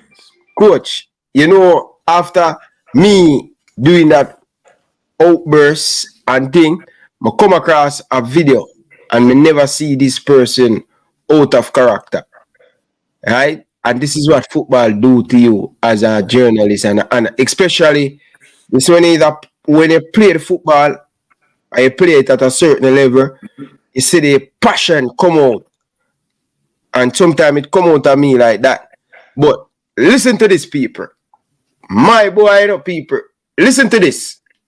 I couldn't believe it. I was dead in laugh, people. People, stop what you're doing. Hit the like button. Listen to this. Canada 3, Jamaica, or Canada 2, I should say. Canada 2, Jamaica 3. Aggregate, Jamaica wins. Jamaica wins. On away goals. Wow. I can't believe this, man. Canada dominated the first half. Second half, they weren't too bad, but they got 2 pickpockets. 2 goals off defense being pickpocketed. Kone one time. 1 close to the goal. The second time, Borjan blew it. Couldn't save those. And then a penalty. 25th minute. Alphonso Davies scores in the 25th minute. Canada dominating up to this point, having chances every 3 or 4 minutes. Ball played in. Alphonso Davies shoots it off of Andre Blake. It loops into the net, crosses the line. It's 1-0, 3-1 on aggregate. That's the way we go into halftime, where it should have been 3-0 Canada, and this game should have been over at 45 minutes. But no, it's 1-0 at the half, 3-1 on aggregate. You hate to see it. Then in the 63rd minute, Shamar scores, dispossesses Canadian defender right outside the box, makes a run, takes a shot, puts it, bangs it past Milan Borjan to make it 3-2 on aggregate, 1-1 on the night, and you start to feel a little bit scared. Then 3 minutes later, 66 minutes, Shamar once again. Kone gets dispossessed in the midfield. Ball finds its way to Shamar. He pops it in. Another goal with authority, 66 minute, 1-2, 3-3 on aggregate. We would be going to extra time if that was to hold. Then Ishmael Kone scores in the 69th minute. Ball crossed in. He heads it. He ain't even looking at the goal. He nods it back in past Andre Blake to make it 2-2, 4-3 on aggregate. And you think, damn, Canada's going to win this game, or at least go to Copa America and win the tie. No, 78th minute, bullshit penalties called, because that's what it was. Steven Eustachio has his hands right next to him. He's not making his body big at all. Ball's dead to rights. It's going to hit him on the arm when they take the shot or cross it in. Ball hits him on the arm. They call a penalty. Cesar Ramos calls a penalty. Body wasn't any bigger. not out of natural position. It hits near his elbow. It's not a pen. In what world is that a penalty? In what world is that a penalty? But we'll get there. Don't worry, we'll get there. They give the penalty. They check. They still give it. Bobby Reed in the 78th minute, ball does lie because he deposits the ball past Milan Borjan. Borjan doesn't really even try to save it, sadly. And it's in. It's in. 2-3 Jamaica. They lead 4-4 on away goals. They have the away goal tiebreaker. Canada's up a man for the last 12. Well, it was 83, so about 18, 19 minutes, something like that. 17 minutes, something like that. They're up a man because Damari Gray gets sent off for a second yellow. They're up a man, and they look like they're going for it to get that goal, the goal they need. They don't get the goal they need. They don't. They get close a couple of times, but they just don't get it. Full time, 2-3, 4-4 on aggregate. Jamaica wins on away goals. Jamaica going to Copa America. Canada to the repechaje to face either Trinidad and Tobago if Mexico do so come back, or Costa Rica if Mexico loses this tie. We're watching to see.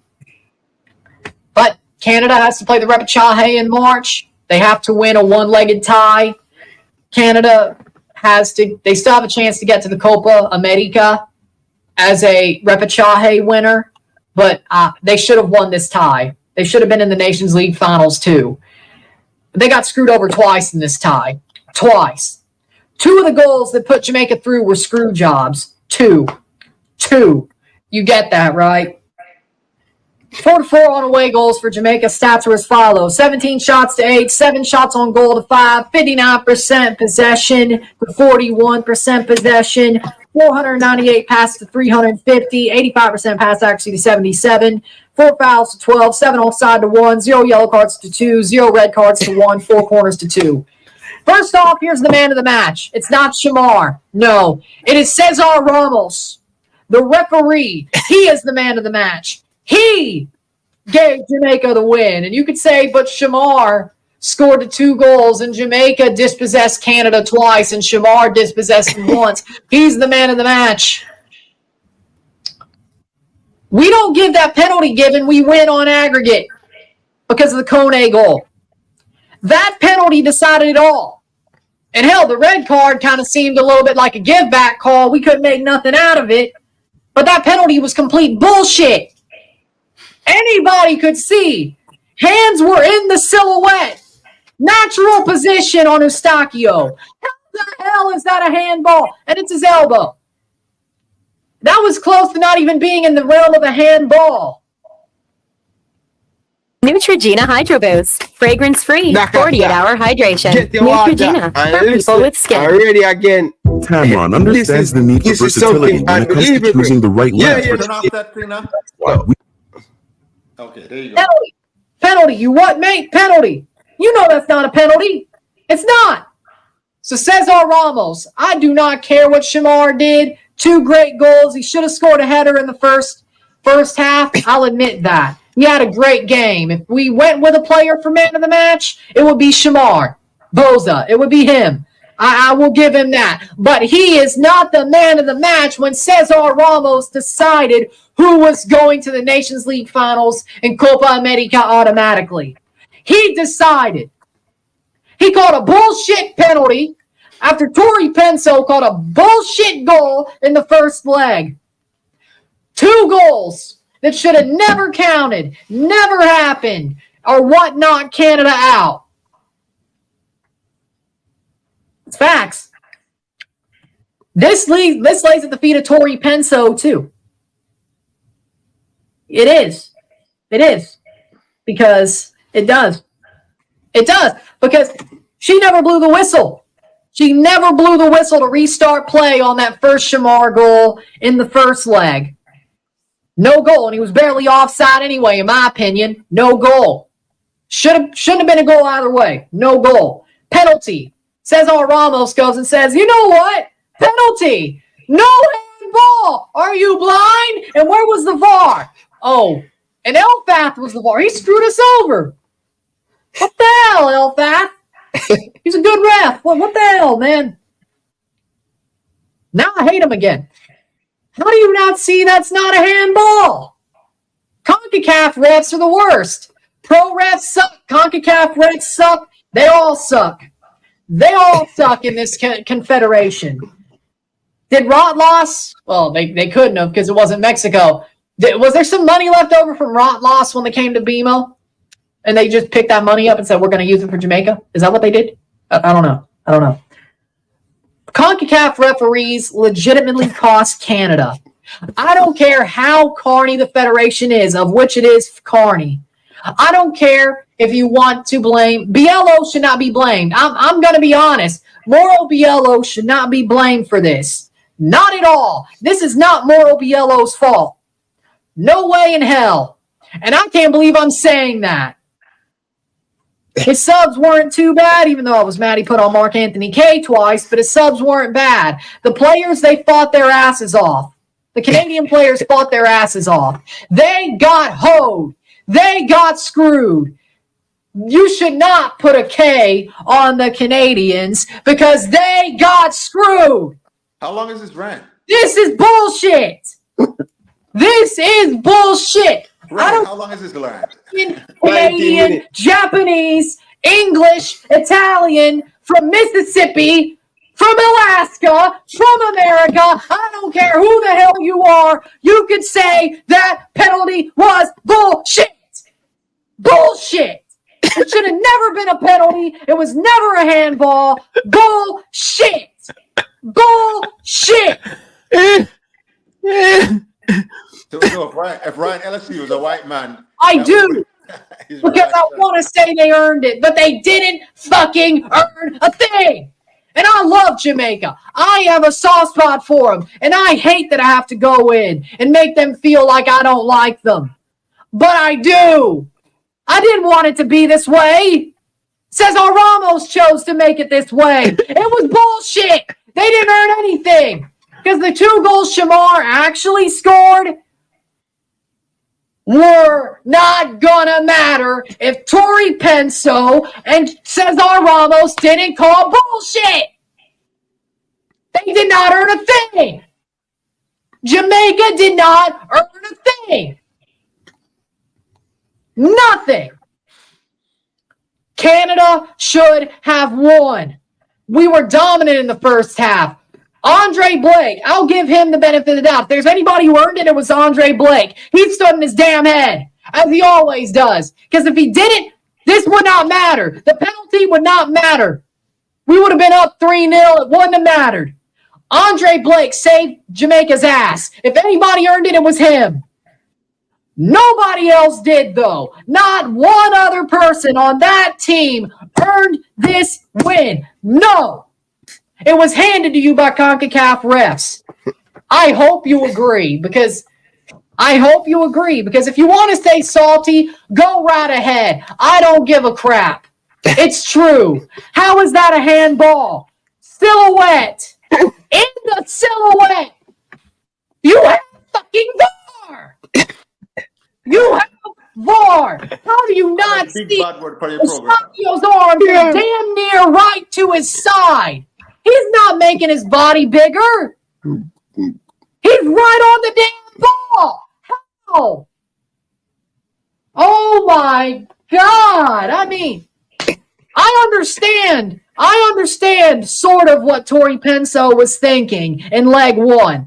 I sort of do. How do you not see that's not a penalty this leg? So even if you want to absolve Tori Penso, which I kind of can, Cesar Ramos, you chose to put Jamaica.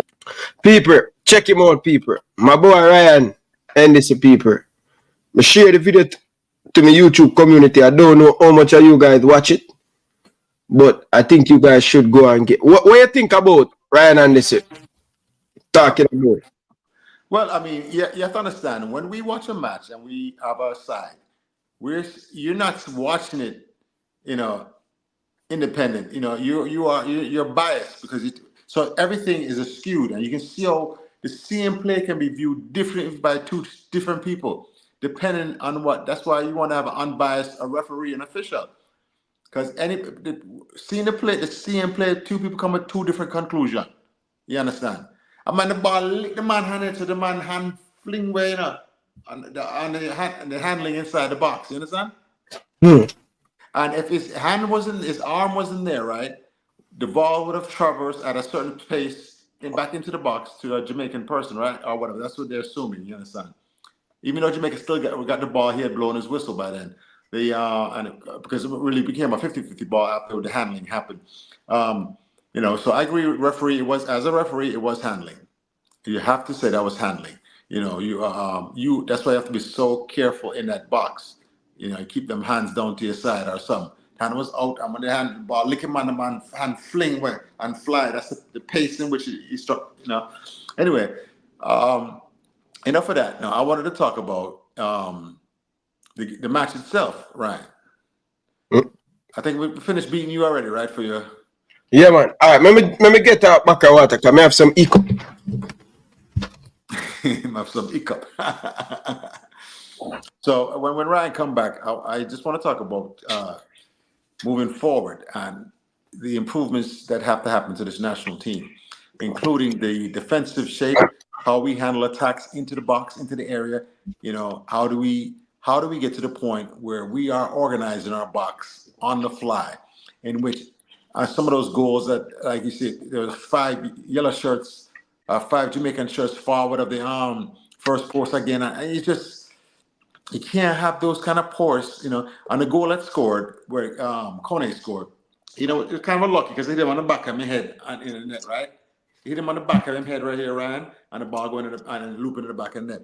But what I have problems with is that he was standing next to William, your buddy there, your midfield general in the second half, Ryan. Nana. Huh? Nana. Yeah. He was standing next to Nana. Nana froze and stayed there while they went to the shot came in. Glance of head. Nana's supposed to run all the way back with him and be there on that goal line to clear that ball. You understand that? And when you watch the replay again, not only Nana, the other defenders, this is a systematic problem with the Jamaican defense, and we have to correct it. When you play them the bigger team and then watch it on film, they're going to exploit this. You understand, right? It's incumbent that they understand that you cannot have 5 generals and 2 soldiers. That's in the defense, right? It's 5 generals. Everybody a general, right? They want to get orders, right? And there's nobody to carry out the orders. We need 1 general and everybody else in the defense are soldiers. Marking people, make sure they don't get shots on goal. This was the most telling stat of the match that is an indictment of the defensive performance of the Jamaicans. Block shots, right? How many shots that the Canadians took that the Jamaican defense put their foot out and block? I'm not talking about Andre Blake making saves. I'm talking about the Jamaican defenders marking their players when they're about to shoot, put their foot out there and block the shot on goal. According to SOFA stats, the Jamaicans had 0 block shots. Canadians had 6. That means Shamar Nicholson or Liam Bailey are ready for shoot. They're right there on top of them with their foot there for block the shot. You understand?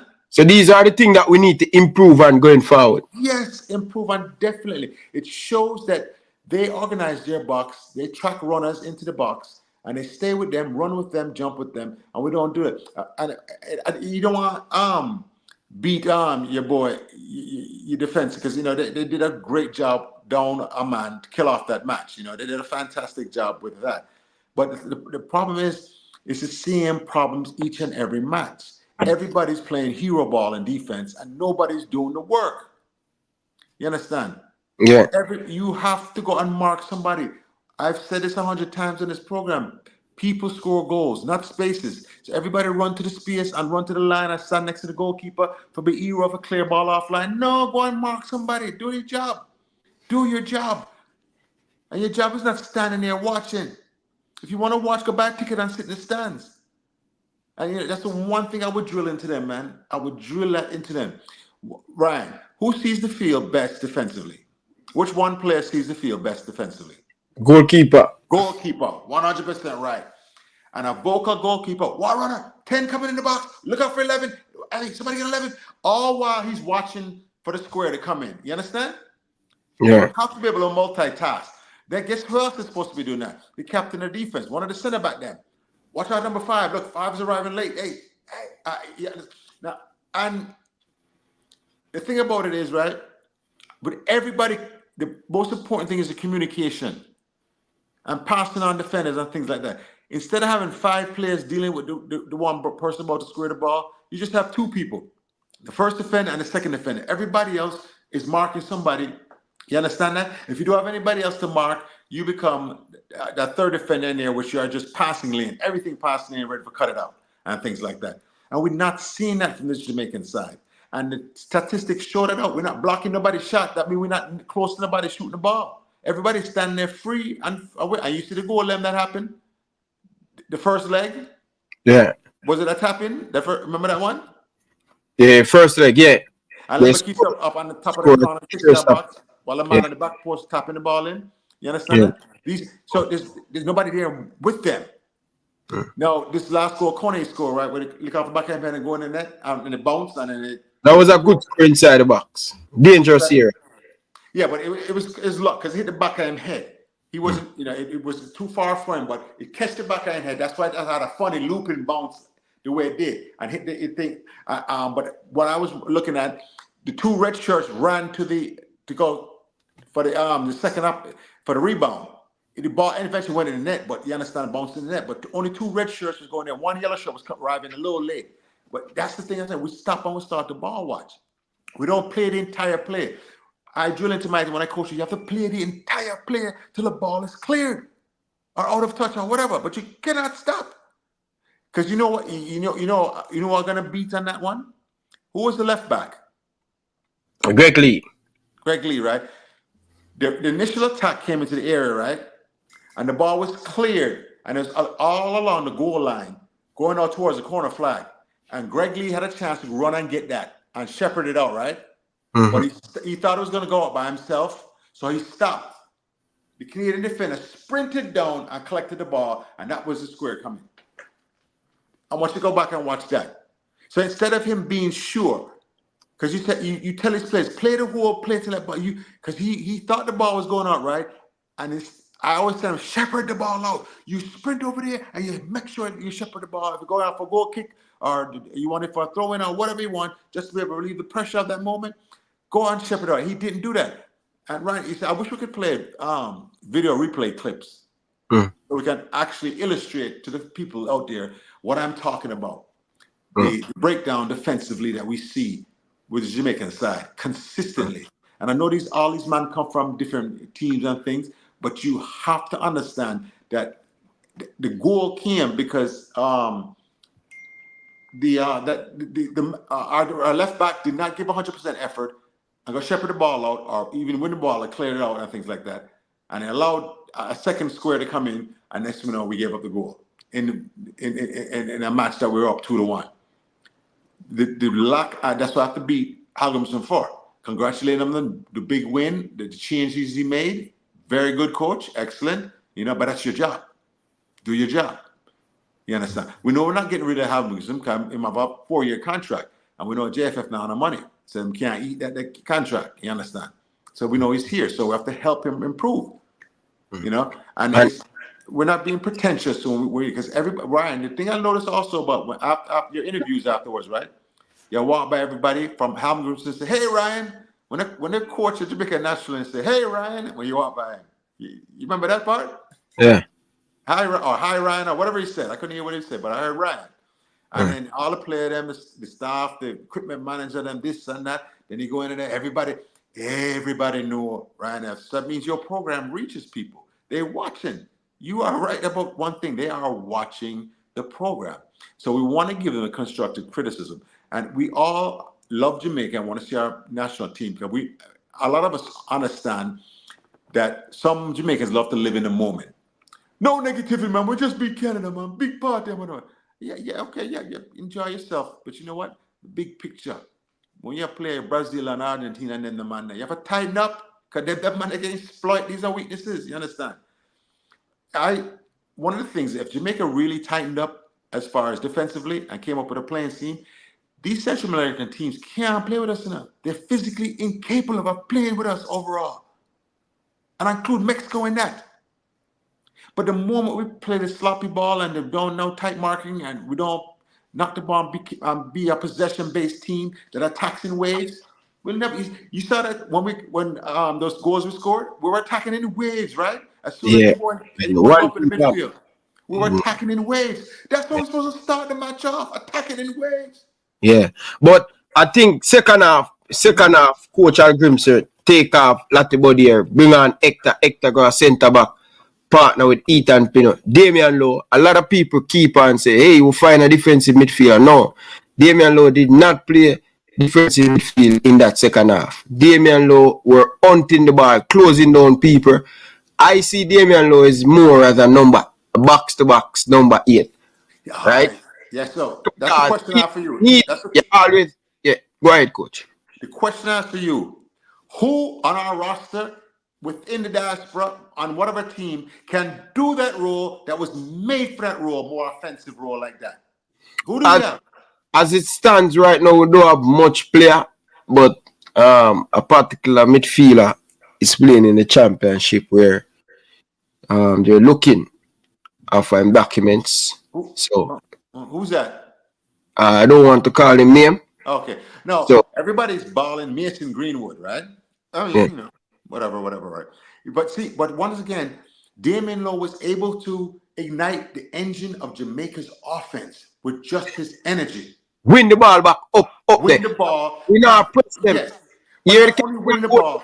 See, the moment, this is why I always tell people, the quickness and the speed of this Jamaican team, we don't allow team to play. We must hustle them. Don't allow them to play. Try win them ball up at the 18-yard box so we can get Chaman Nichols involved. Them are Gray and all of these play. Press them, close them down. Up there, Damian Lowe has a box-to-box number 8. It could work. And think a lot of people are saying rush, me myself, but it's a role that he's going to take in time and groom himself and take him time, find himself in that position. But he did well, right? Closing down people. And when he press, I was right in there. When he press, the whole team are come with him behind him. Press, closing down. So that's something that the coach have to look at and think. Because right now, our midfielders, the central, are too defensive. They were up there defending, right? And they will defend. But one of the things is they weren't stealing the ball and they weren't restarting the offense. You understand? Maintaining possession and restarting. That's what Damian Lowe did. He restarted the attack. And then remember his square that got called for handling that led to the penalty kick, you know, that Reed scored. You understand? Because he was up there on the wing. That wasn't a defensive posture. Him going after it. Now imagine if we actually recruited and trained and with a player that plays that role the whole time. You understand? Because once again, I told you, people say you're arrogant, say you can't. I said I can coach up Damian Lowe and the rest of them. If I can see it, other coaches can see it too. That Jamaica's defense is lacking right now. And that's the one thing that hold them back. Jamaica has the athletes to run and play with anybody in the world. But then the team, look at Argentina, right? How Argentina have been playing together how long now? Most of those players. Yeah, they've been playing for the last 3 years. Yes, you understand? That's for them already up. They don't have to get there. We as Jamaicans are trying to get there. So when you point out the flaws, right? And people in the chat section then try to beat you. Yeah, you're so negative and so negative. Yes. Yeah, you understand? Because we want to see Jamaica do better. And we know what is await us further down the line here. And I've always said this, just like in track and field, where look a tiny island can dominate the world in a track and field, we can dominate the world in a football too. It's therefore, we have the athletes. We have the number one ingredient is the athletes. And we have it. Yeah, I agree with your coach. Definitely, I agree with that and stuff. Big up to everybody down in the comment section. We don't have no player in the JPL, not the Jamaican Premier League. We don't have any player in the Jamaican Premier League can play that position. You have to go overseas. And we don't have a lot of good midfielder overseas neither. That's another thing. Yeah, so so I'm very curious now what Hagumson does from here on. We need to schedule a couple of friendlies from. No, we don't need no friendly coach. No. Okay. Ryan, once again, from a coach's perspective, how do you tighten these things up? How do you make changes in the defense and organize? Let me try coach before you go down in the rabbit hole. Every international break from now on going forward, Jamaica have games. Okay, that's my next question to you. Is there no international break at all from here? International break. The next international break will be in March. Okay, so because I thought there may something would happen around Christmas time. No. Christmas time, a busy time in the world. Okay, I understand that, but I'm looking for an opportunity because they need a training camp. No training camp can't go on neither. Yeah, Unless a local player, yeah. But let's take a call. Carla, welcome to the show. Good night, how are you doing? I'm doing good, man. How are you? Well, man, I've been watching your work, man. It's been great so far. But one thing, I remember back a couple of weeks ago, you were saying that Jamaica should get banned. And you realize how this thing would have gone if we have got banned. Yeah, so, but when last you watch a recent video? Watch your show every night, man. Yeah, every night, man. So if you watch a show every night, Carla, why you come back and talk about ban? And I stately make... Give me an opportunity, let me talk. Hold on, man. Hold on, Carla. You say something and you say you watch a show every night.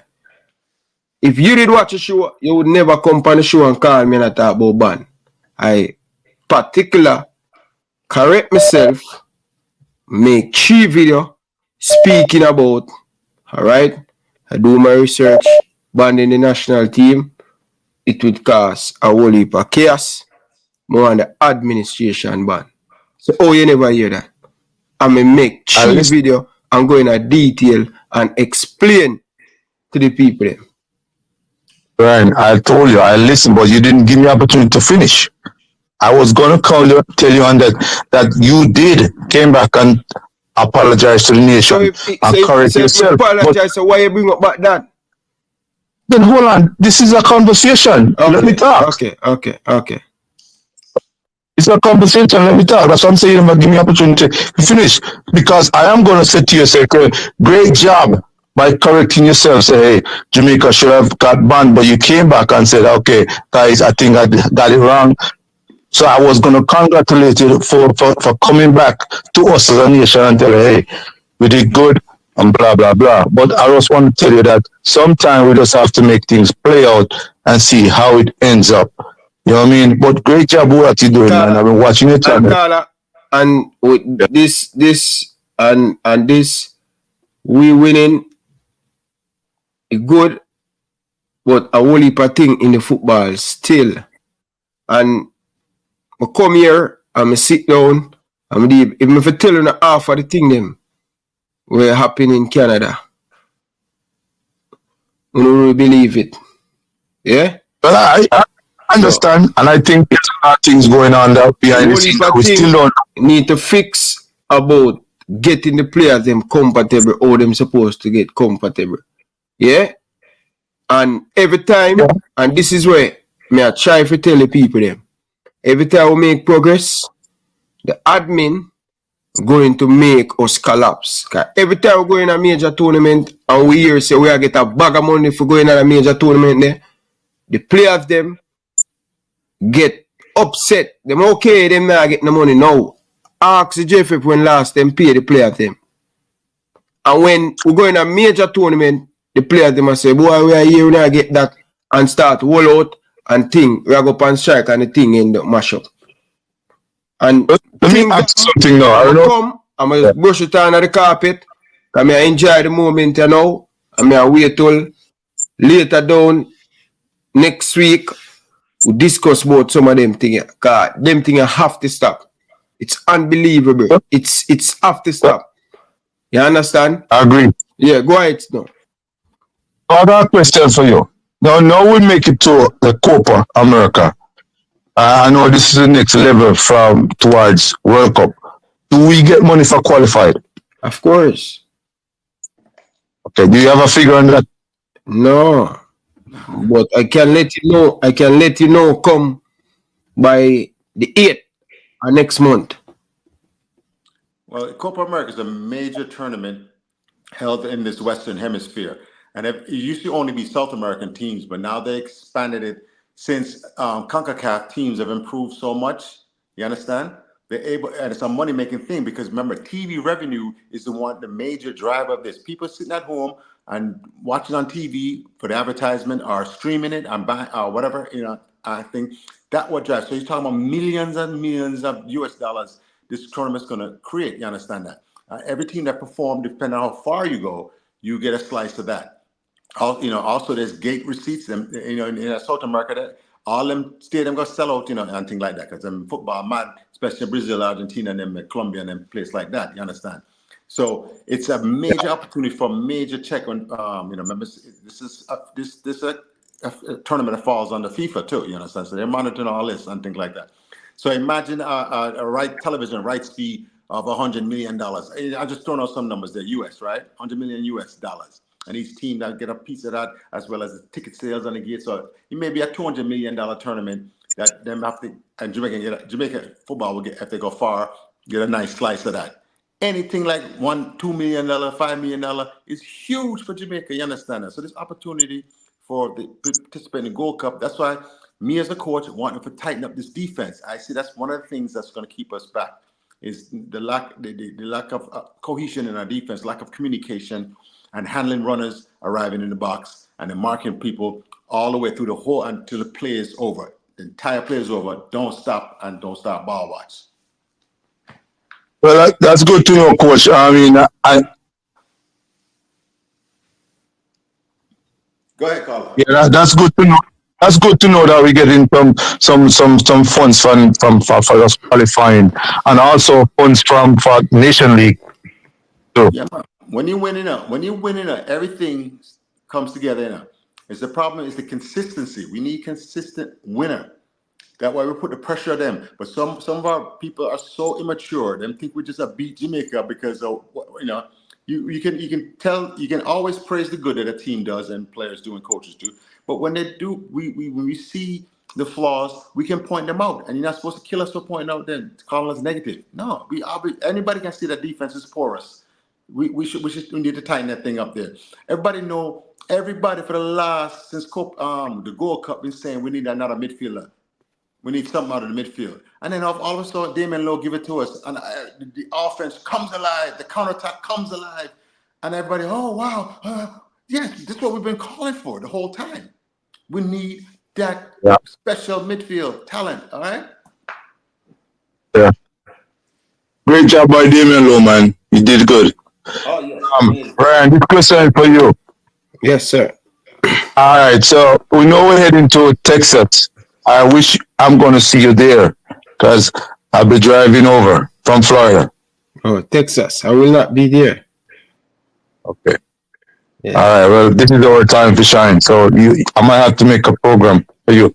Okay. All right, sir. All right, best of luck, brother. Take care. All right, Carla. Big up yourself. Yeah. Anyway, people. Big up on yourself, people. Me have a females program for do people, and I have to leave on the people because female program in a turmoil. I'm have to talk about it, so I have to leave on. Coach Lacosta, final point before you leave because I have some important thing to speak about with the women's. I'll try to be brief here real quickly. Also, your post-match interview, Mr. Ricketts, your level of self-control was admirable because you recognized the moment didn't call for you for beat him.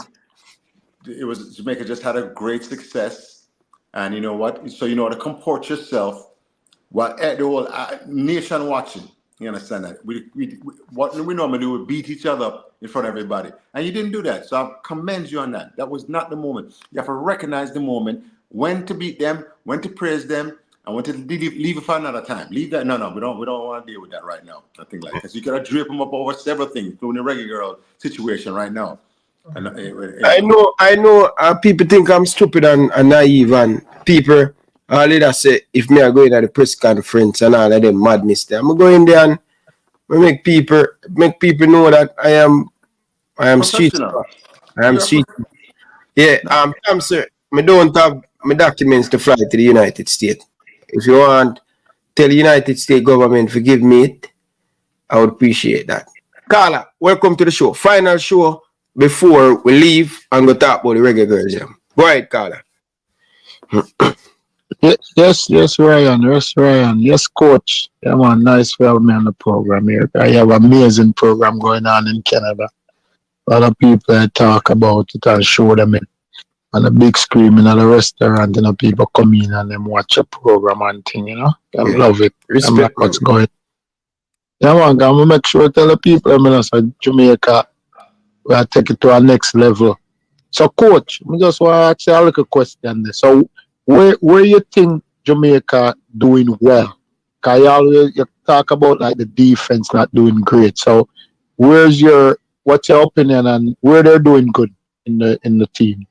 Where you can, like people know say, just talk negative about them all. Yeah, people don't understand. Jamaica is like an all-star team, We just referred to how Argentina, Brazil, all these men have been playing together for years, right? Colombia, they had their first choices and they just replaced. They'll have 8 starters, maybe replace 2 or 3 men each cycle, each World Cup cycle.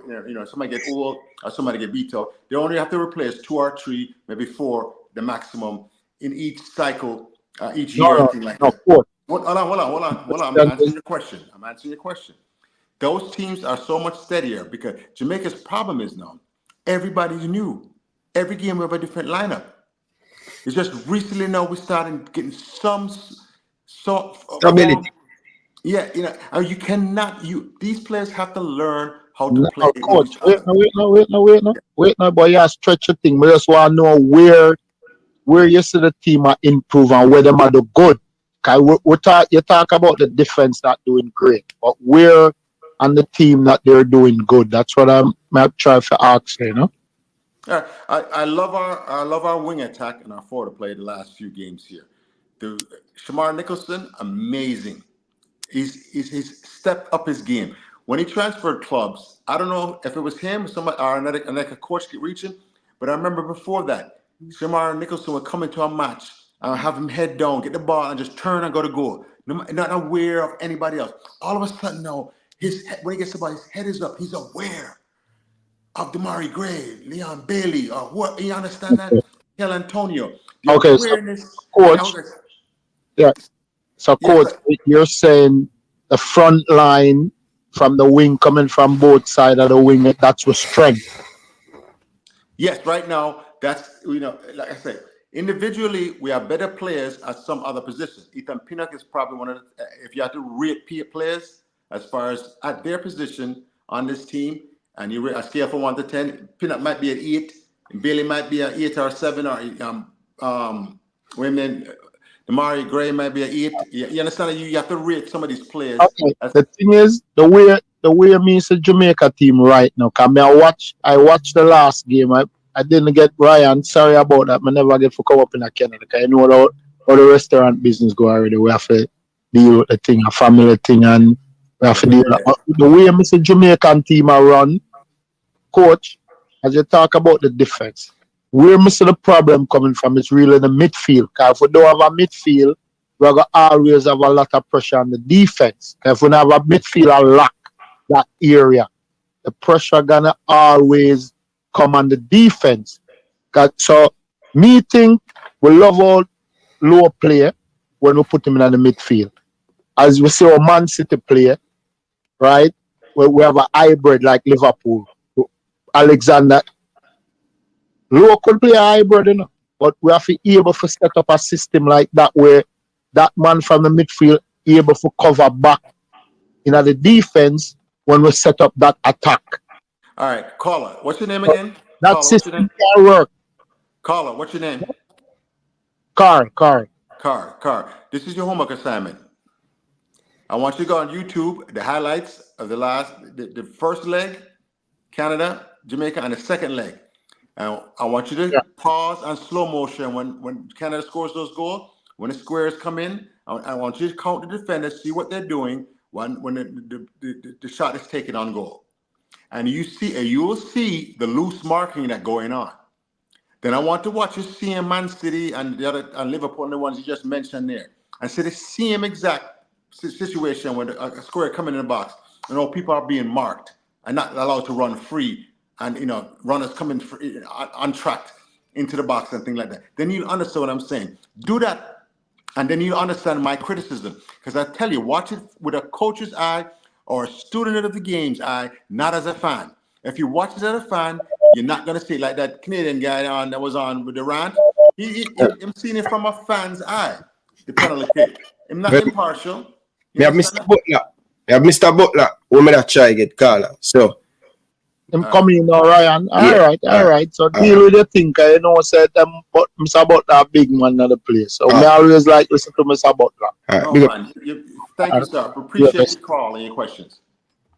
Mr. Butler, good evening. Congratulations to Mona High School Pride. Good evening, Mr. Butler. Good evening, Ryan. How are you? I'm doing fantastic. Cheering for the Mona Pride team. Congratulations to you and the Mona, your whole family, your mother. We really appreciate what he has done this season in the Manning Cup. Last year, went to Manning Cup semifinal, lost to the champion, JC. Now you're back up against Hydel. How do you feel about making it to the first ever Manning Cup final as the coach of Mona High School with pride? You're good, man. Proud of the boys, and a lot of it is for those who went before that.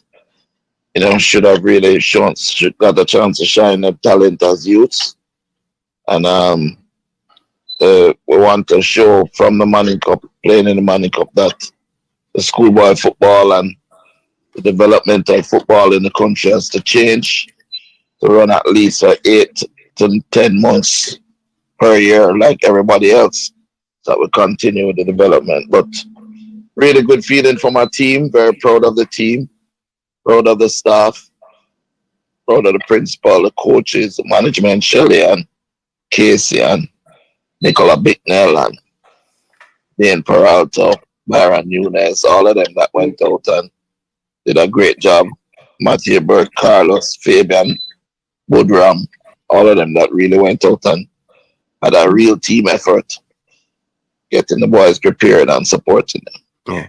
But by the way, talking about the game, before we get into the game, how important it is this morning you guys have a big, I don't know if we could call it parade, but a lot of students gather in the school, building the vibes, giving the players confidence. I see the principal, I see the teacher, the old Mona teacher behind this Mona team. How proud you are with the off the field, with the students and the principal and the teacher supporting these boys. Yeah, man. Big, very big, very big, very important. It's one family, and today my heart really hurt me, because we have a lot of kids with disabilities. Yeah. And passing one of them today, he was in his wheelchair, and to see the smile and the happiness on his face, pride in taking him school and how proud we made him. It really, today for the game, as sick as I was, I didn't sit down one time. The whole game. When I was finished, it's like we just don't play a match, Ryan. Yeah. I was watching the game on really TV. Yeah, man. Don't sit down 1 minute. Yeah. But the players really fought well the line, and towards the end, we parked the bus and the man kept the lines and did a good tactical job and ensured Georges could score on us, Yeah. So it's really good. I'm proud of the team. Yeah. But people back on that park in the bus. But Mr. Butler, for the last couple of seasons, you coaching this Mona team, a lot of people criticize you about how arrogant you are, not want to score 100 goals, but this season we see a different approach to the Mona team, more growth. They score 2. They don't need to score a third or a fourth to win the game. What instilled to make that adjustment? And you look so excellent. If you check the last game you play against Stats, you're looking fantastic in defense and you're finding the back of the net. What led to you having that balance of attacking, but when you don't need to attack, you defend? That is championship mentality, Mr. Butler.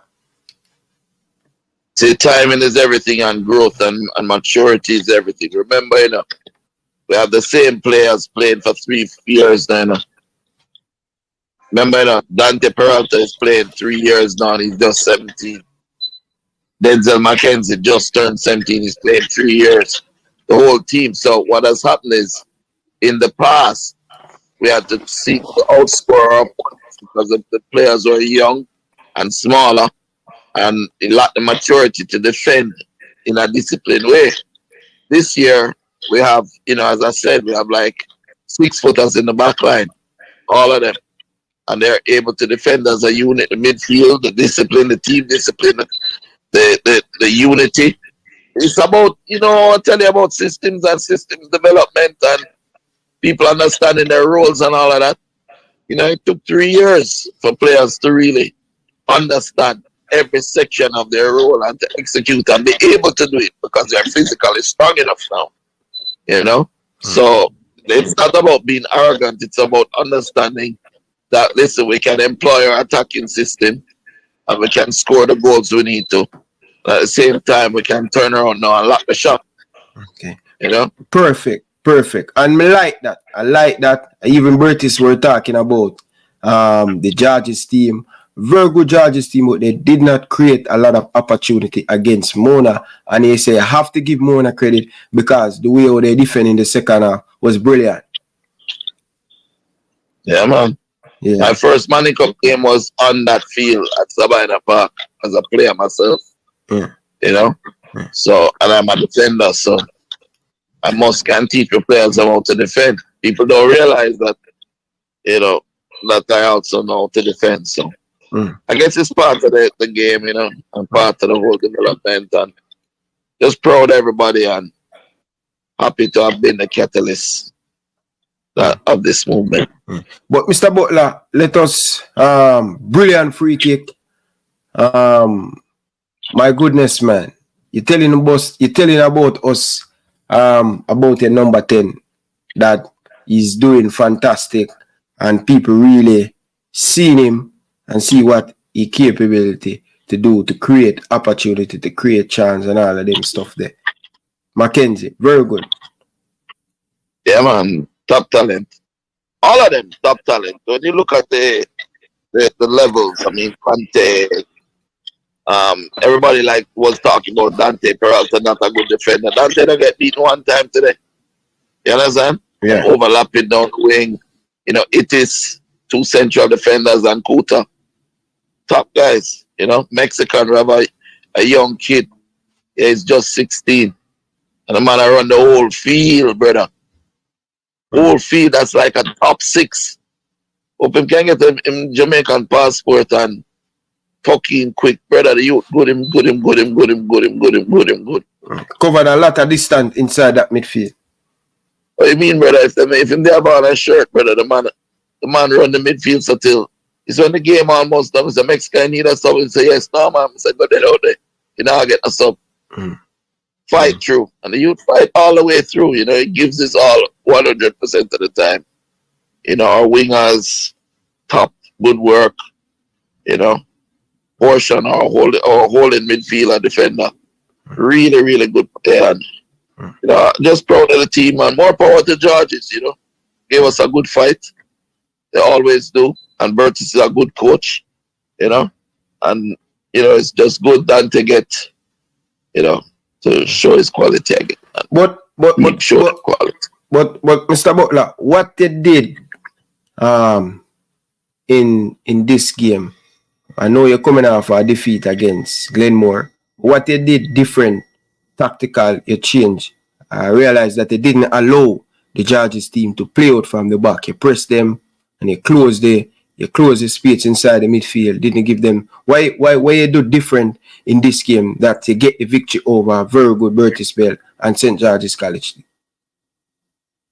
Remember, that Georges, right? Mm-hmm. Remember that the game against Glenmore is a goalkeeper fluke error that caused the goal to score. Yeah. And a Glenmore beat me, we beat ourselves. Mm-hmm. You understand? And we got a lot of chances we should have put away. Mm-hmm. So, sometimes I think that the Glenmore loss was the best thing that could happen to us for Manning Cup. Mm-hmm. Because anybody who did up on a high horse come right off it right away and say, okay, all hands on deck, what you want us to do, coach? So this is what we need to do. We need to press them right back, score, and then we need to keep the ball, and then we need to lock shop. And lock shop they did. This is a different type of thing. The greatest thing you can be as a player is to be coachable. The pleasure it feel when you get instruction to a player and the player listen to it, execute it, and it turn into a goal or it turn into a victory. All players in Jamaica need to be more coachable. You understand? Mm-hmm. That's one of the things as a pro. Have to be coachable. You have to listen to the coach. And you have to execute it. You have to believe in it. And that's the thing with Mona. Mona believe and believe. They all believe. From the little kid in the wheelchair, go to the principal, go to the auxiliary worker. Everybody, the security guard, everybody believe, bro. And that's what I love with the school. So proud of them. I'm so proud to have been a part of this. You have people like Nicola Bicknell sprinting on the field. You understand? Mm-hmm. Sprinting on the field. She's our medic, Yeah. She have and sprinting on the field. Shelly and Casey right up the match card. Them do what they need for the support over and over. Make sure everything is in order. So my wife collect up the ball and I make sure all balls in and everybody doing them on a part. Is that when you see a team on a field, it's not just the players them on the field are playing. You have people who tape them up. People make sure them all right, who are field paid. People make sure the ice there, the water there, the juice there. Everybody is important. You understand? Yeah. And this is what we need to start looking at as a nation. As a nation. When Jamaica qualified for the World Cup, I remember I was there. Right? For the whole build-up of that. I remember Renee Simone having on his shirt, Jesus saves. Believe, Mm-hmm. And everybody was in the stadium cheering and urging on the players to victory. Look, you saw what Theo did when he scored today? He runs straight over to the stands to the Mona kids. Mm-hmm. Yeah. Have a school believing like that. And it's not just Mona. Many other schools coming up need to start doing it too.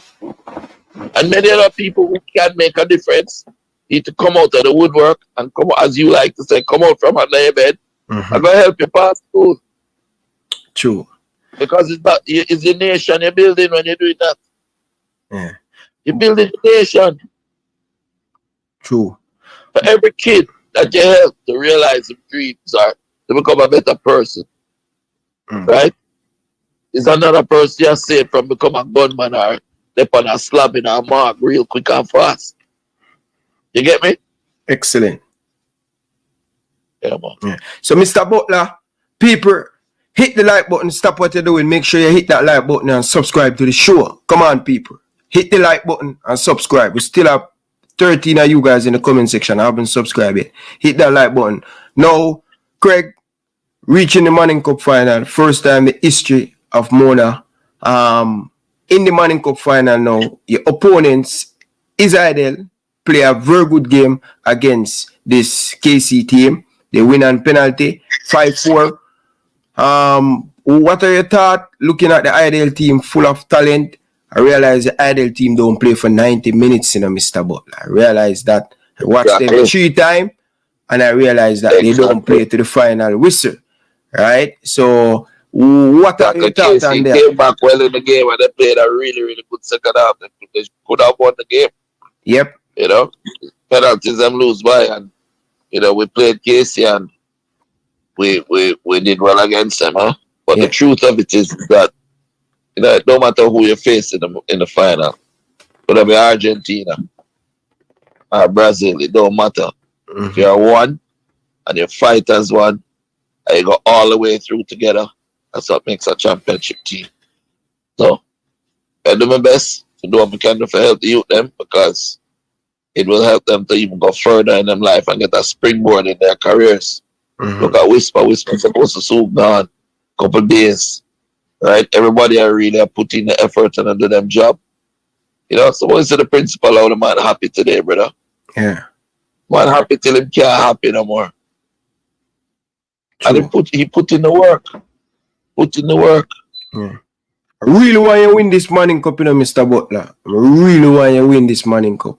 Trust me, because I think you deserve it. He has been knocking on the door and thing. And my prediction, as me say, Mona high, Mona pride, and it's going to be difficult. But I have my guest, Coach DaCosta. You have any question you want to ask Mr. Butler?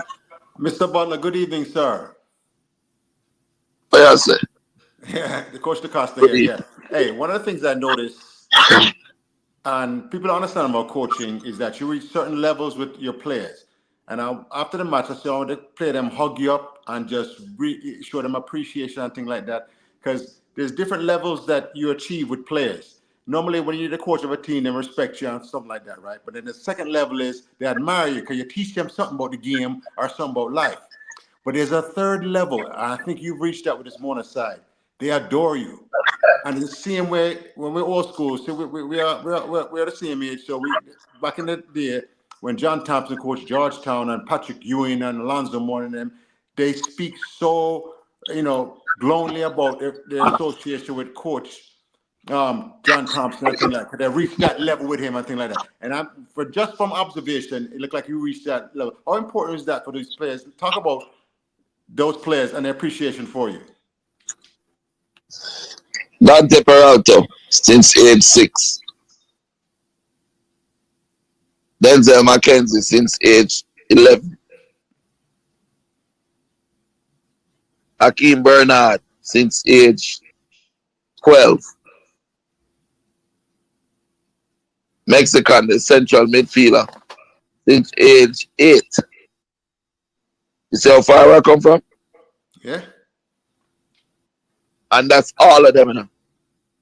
It's not some, it's about having vision. You think so? We never see this years ago, bro. Yeah. Let me tell you something, and people don't understand. It's a love. The love will always win. I love my players, you know. And people tell me, I say to people sometimes, loyalty is a two-way street. You see how I am with Leon? I'm loyal to him to the end, to the death. Because I believe in him. And the love that I have for him and for Whisper and all of the players, them, it's a genuine love, because guess what? Whether we make them made it as pros or not, I still love them. That's right. You get me? Yes, sir. And when you have a kid at 12 or 13 years old, you're not sure when make it. Anything can happen. And what you sow in life is really what you reap. Yeah. So when you see us with Mona and thing and the love that's there, it's a genuine love. That's why I cry so much. It's hard for me to hold back the tears with them. Yeah. You know, just like to have a little kid. Mexican was such a rude little boy, brother. Man, rude. The man, mother, the parents, our managers at a hotel in Montego Bay. And the parents sent him to live with me, you know, from about 10, you know. Because I'm so rude. I just go over weekends and visit and come back. To see that kid go from being a selfish, rude, obnoxious, just horrible little boy to becoming the young man that he is today, And him fight so hard for the team, put all him heart until him, after every game, him drop down. Yeah, man, them things that bring tears to your eyes, man. Yeah, man. Blessings, You know, blessings, some man. players out there and them battling through injuries because, you know, the season long now and they were battling through the injuries and them still a fight to them say, yo, I don't need that something, man. It's no, coach, we're going to dead out there. You're there with me, coach. No, man. Unbelievable. Unbelievable. So, Coach Butler, one more question now about the championship game.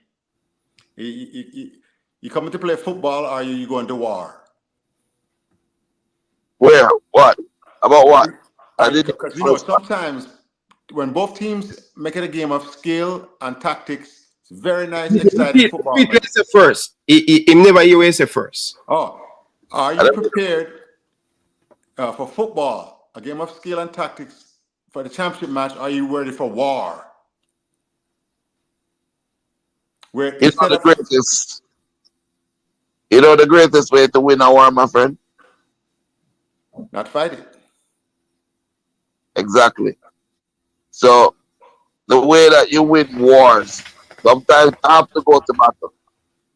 But one thing I can tell you at this level, at this stage of the competition, teams are going to be good. You won't have weaker teams playing against. So it's going to be who will want it more, who will be tactically better prepared, who is fitter, who is stronger, who is mentally ready. You know, and I think that I've done that with my boys. Yeah. But I always say, when we go to play, we go to war. Because war is not just two men going and hacking each other with axes. War is about strategy. War is about looking at your opponent's weaknesses and capitalizing on them. War is about making sure that your weaknesses are protected and your strengths are exposed. So these are the things that people have to do as coaches.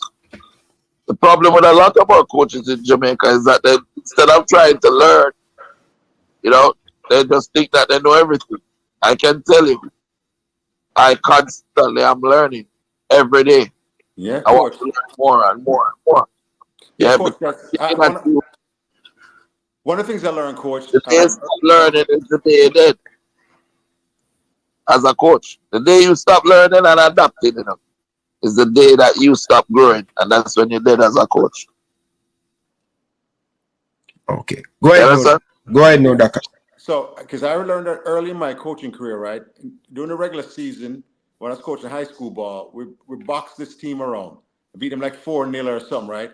And then we see them in the playoffs. So, of course, high school students think they're overconfident and like that. And next, you know, the man them come out and was like a trench warfare. They wasn't playing football. They just kick us down and rough us up and just, you know, and I learned a lesson at time. You understand that? There's different ways to, you should have learned already, different ways to win a match, but you have to be prepared for everything. If they came out and played ball, they know they would lose to us. But they came out and made the game just about a battle of wills. And whoever have the strongest will, you know, and they had this little young female center ref that you know, back they signed it in the middle, and she couldn't control it back. She couldn't control them. The boy there, the 18-year-old boy, they went to war. And next thing you know, so and guess what? We lost the match, even though we were a superior team. But I learned so many lessons that match. I would be prepared, because one of the things that when a team come out and then kick you down, you have to get back and kick them right back, and even more so, you have to respond to them. Or else they're gonna. My guys just fought because, you know, my guys are skillful. They thought it was gonna be a nice football match, and that's my fault for not preparing them. So I just hope you're ready for that. Yeah, man, my boys are warriors, man. Yep. I'm out of Vikings and 300 and Gladiator and them. Them are some warriors, man. Those guys, they can take them to war, to battle. But as I say, war is about strategy too. Yeah. You know? Okay. Mr. Butler, appreciate you taking the time out to come and talk to us about the final and the semi-final. Really appreciate it. Wish you all the best to the final. Not only that, I hope you continue to getting better and better as the day go by. Coach Dacasta, I want to say something. I just want to congratulate you on the victory today. Big up yourself. Blessings unto you and good fortune as you go into this championship match. Okay. Yeah, but hold on. Say hi to Auntie Shelley. Right. Auntie Shelley, good evening. Hello, Brian. Good evening, sir. How are you doing? How are you? Very exhausted. I'm tired. I can imagine the sun. Today. Yes. But you know, you're trying to motivate the team and encourage them and just trying to keep the spirits up so that they keep focused and any little mistake just out of their head and let them continue on supporting them and in any which way we can, and it was amazing to see them believe in themselves and just listen to the instructions of coach who believes in them and just execute. They were focused, they came ready, and we came out on top, and we're blessed to have done that and made history for Mona, which is an honor, honestly, because and as I said earlier to somebody, I said Mona is creating a movement in Jamaica. So it's no longer just football.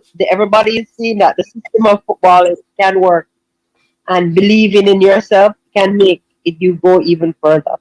So I'm very proud of them, very proud of Craig, always supporting him, and because he believes enough for all of us, and if we would believe in ourselves, just 10% of what he believes it can come out of anybody else.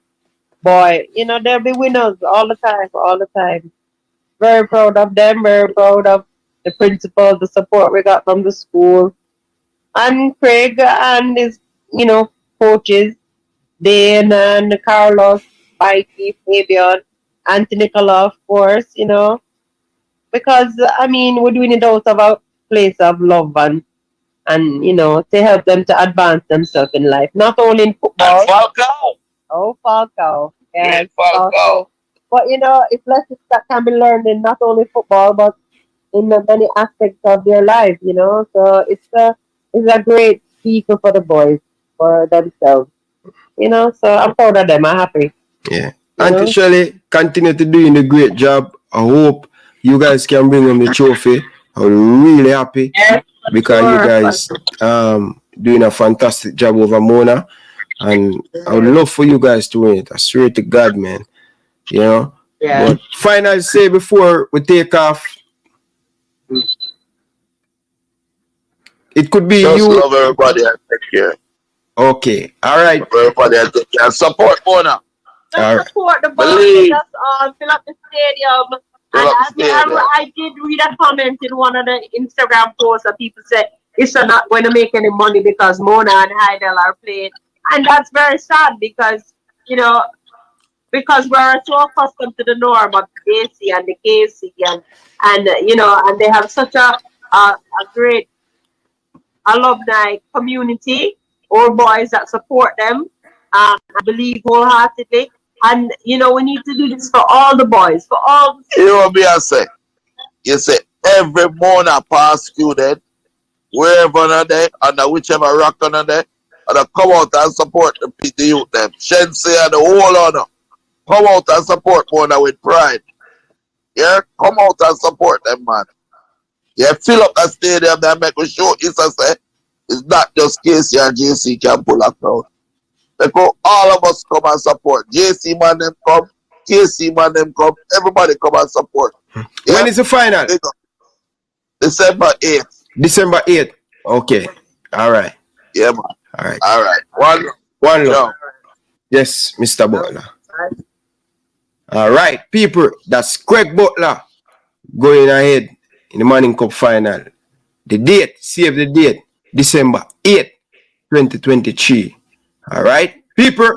Appreciate all of you guys down in the comment section. Remember, don't forget to hit the like button. Come on, people. Make it be a hobby where you want to hit the like button. Leave your thought down in the comment section. Coach Dacasta, final piece before we took off. Hey, once again, congratulations to the high schoolers, the ones that Hydel and Mona for making the championship match. Once again, a very big thing, very special thing. Congratulations to the Reggae Boys for their victory up in Canada. Not everybody believed they can do it, but they did it. You understand? And as long as this team continues to grow, Jamaica can be proud of the Reggae Boys and make sure that we support them. Other than that, Ryan, great job as a reporter, as a journalist up there, even though you did cuss too bad, what? We forgive you for that because, we all are growing, we all are learning, like Mr. Butler said. But once you stop learning and growing, then you're dead and things like that. So I look forward to our conversations. Anytime you need me on the program, please just let me know, all right? All right. Thank you. People, hit the like button, subscribe to the show, and we go. I am Liam Bailey, and you are watching Elite Sports TV. Don't forget to like and subscribe. All right. Enough respect.